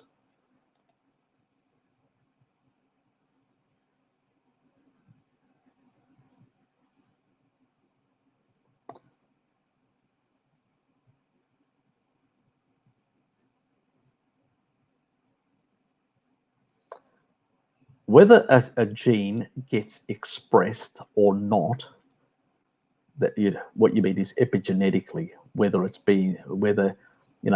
depends on the level of methylation. That's what methylation is, silencing the actual genes that actually help happen. Food plays a big role, whether certain things get methylated, whether you silence certain genes or activate certain genes has a lot to do with your environment, your food, your exposure, all sorts of things. So it's quite a complex explanation, but it's, the upregulation or whether certain transcription factors are activated or whatever depends on a whole lot of things coming in from, whether your skin, your mouth, or whatever else. Yes, it's can be quite a complex story, and it's going to be different between people as well, because of the variations and how certain molecules or certain things can have different effects on the way these genes express themselves or don't express, or silenced or get silenced. Some people have to eat certain things, other people don't. So there are variations like MTHFR as an example. So yeah, it's a much more complex story in that regard. They also can get dysregulated because your epigenome actually wraps itself around the actual DNA. It's like a wrapping paper around the actual DNA itself. And part of what is aging and the dysfunction, what is basically DNA dysfunction or breakdown and all that, and the sort of the damaging in the communication is that unwinding of that wrapping effect, So the way proteins fold and the way these structures hold their integrity together has also an effect on how they express or function. Yeah, it's a very complex story. You've got a couple of hours to go through it. Yes, some other time, Zach. But yes, it's a very interesting story. Damn, it's 2 o'clock. I will have to stop soon. But I'll just quickly just bring things up, and I'll just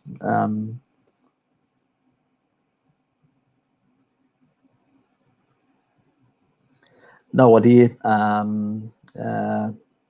There probably is on some sort of I mean, like the periodic table. There probably is somewhere somebody's done a complete list of all these genes, and yeah, but no idea.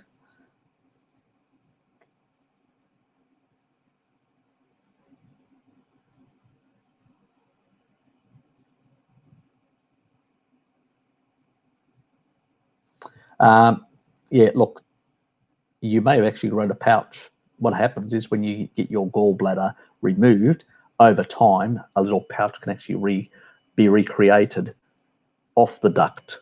So, so, yeah, so that may have happened. You'd have to get an ultrasound to find out.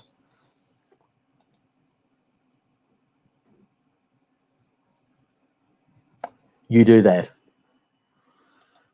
Remind him, because I forgot all about it. So somebody needs to remind him.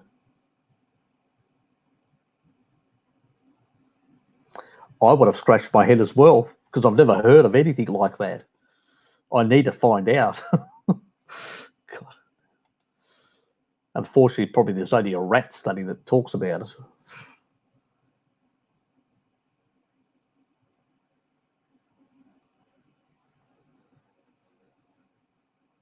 No, I haven't actually. But I do know about the 7-day Adventures. I do know about all that sort of stuff and some of the history. And I've talked a bit about it as well in the past.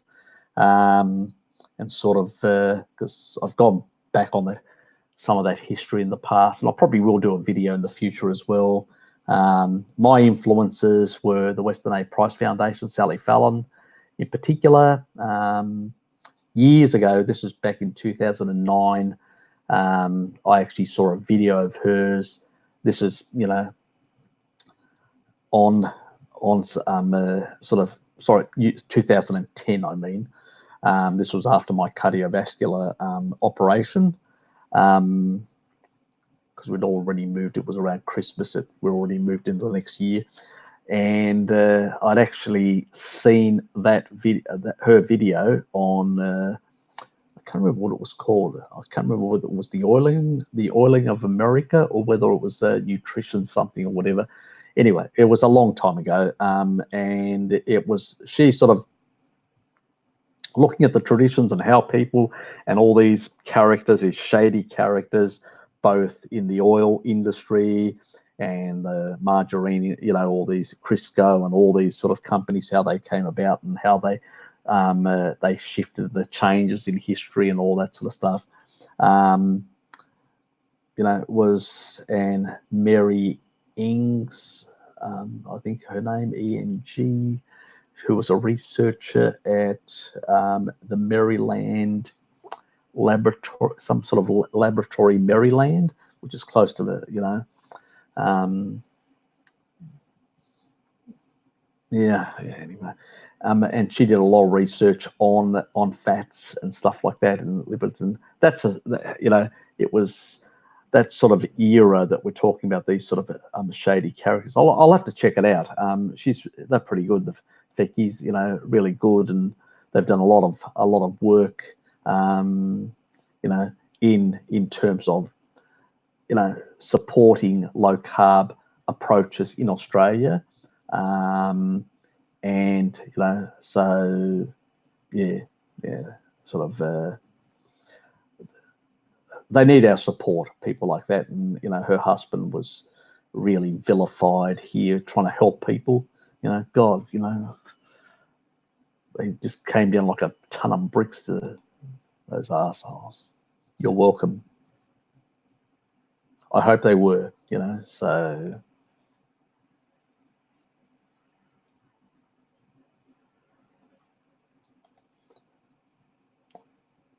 Thank you, Kate. And Vane, back into the Greek. So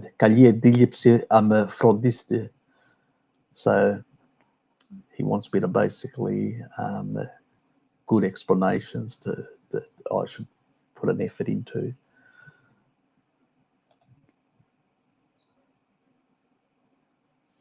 Sunday, yeah, I'll be back on Sunday at 1 o'clock Eastern Standard Time, Australian Eastern Standard Time. So that'll be my sort of regular slot. This was more to see if I could pick up a few people in Europe and parts of Asia and all that. But, you know, a few people have dropped in. I mean, people will watch it after. Also to test my upload speed. I'm hoping that it's improved because I had some issues like I just upgraded my internet. Yes, I know, more expenses. Another $10 a month, which is $2.50. It's not that much. But what it does is it actually pushes up my speed from 1 megabit upload per to about nearly 18.5. So it's actually increased my speed nearly 20-fold, my upload speed. And you really need about, I checked on StreamYard, sorry, and all the different upstreams, you need at least 4 megabits at a minimum. And I was basically a quarter of that. That's why we were getting all that sort of noise. It was taking too long to sort of stream things. And so the StreamYard wasn't converting it properly and all that. So hopefully this has resolved everything. That and the improvements in the internet upload speed hopefully will have made things better. How much? Just give you a bit of feedback. Not everyone, just Zach. How am I coming across in terms of, is it audible? Do I sound? There's no sort of hiccups, or it's not sort of like jerky or anything like that. The audio is you can understand it. There's no sort of like these small little freezes, which I was getting before. That's sort of resolved. Some feedback. Anyone?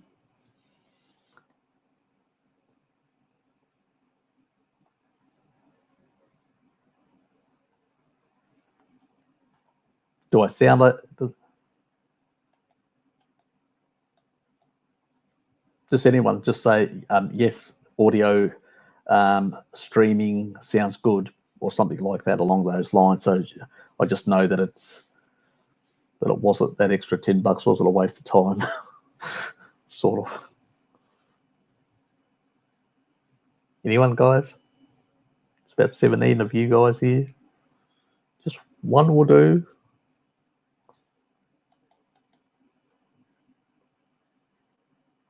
Thank you.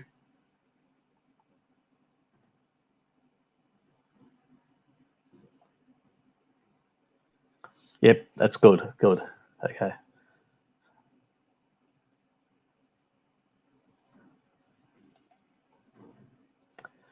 Yes, because it was sounding a bit shit, last time.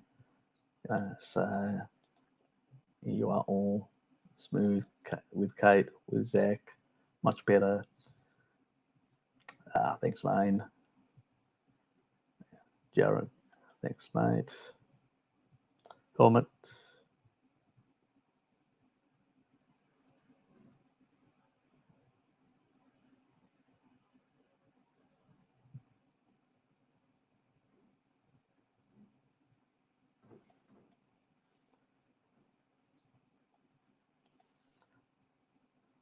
Well, there's a lot of you. Yeah, look. Thanks, Zach. Look, the thing is, I enjoy this as well. You know, the biggest problem is I wish I had the time because unlike Bart and many other people, I'm sort of, full time and working extra hours and stuff like that because I've got people that I'm mentoring and training and trying to get up to scratch. We sort of lost half our staff and people, and so so that's taxed my time a bit as well. Sort of, it just came at the wrong time, just bad timing, and it's really hard because I've got actually a hypothesis on the ApoE gene. Jared will tell you that as well, and that sort of explains a lot of things from an ancestral point of view and clears up and demystifies a lot of that garbage about the Alzheimer's gene and everything. It's nonsense, but it needs to be explained properly in a video. And there's a couple of other things that I want to do in that regard. Some people have put suggestions up as well. So yeah, it's just me finding the time. On the on-off situation, I'll be just jumping in and just doing some of these live streams here and there, even shorter ones on the occasion, just to be able to answer people's sort of pressing concerns or questions that they may have. But my aim is to add more content. But as I said, it takes a bit of time, and I'm trying to get the technology side of things sorted out as well. I think I've pretty much done that, and Anyway, I better get to bed. It's 2 o'clock here, 2 a.m. in the morning. I've definitely knocked out my circadian rhythms. So thanks everyone for being here.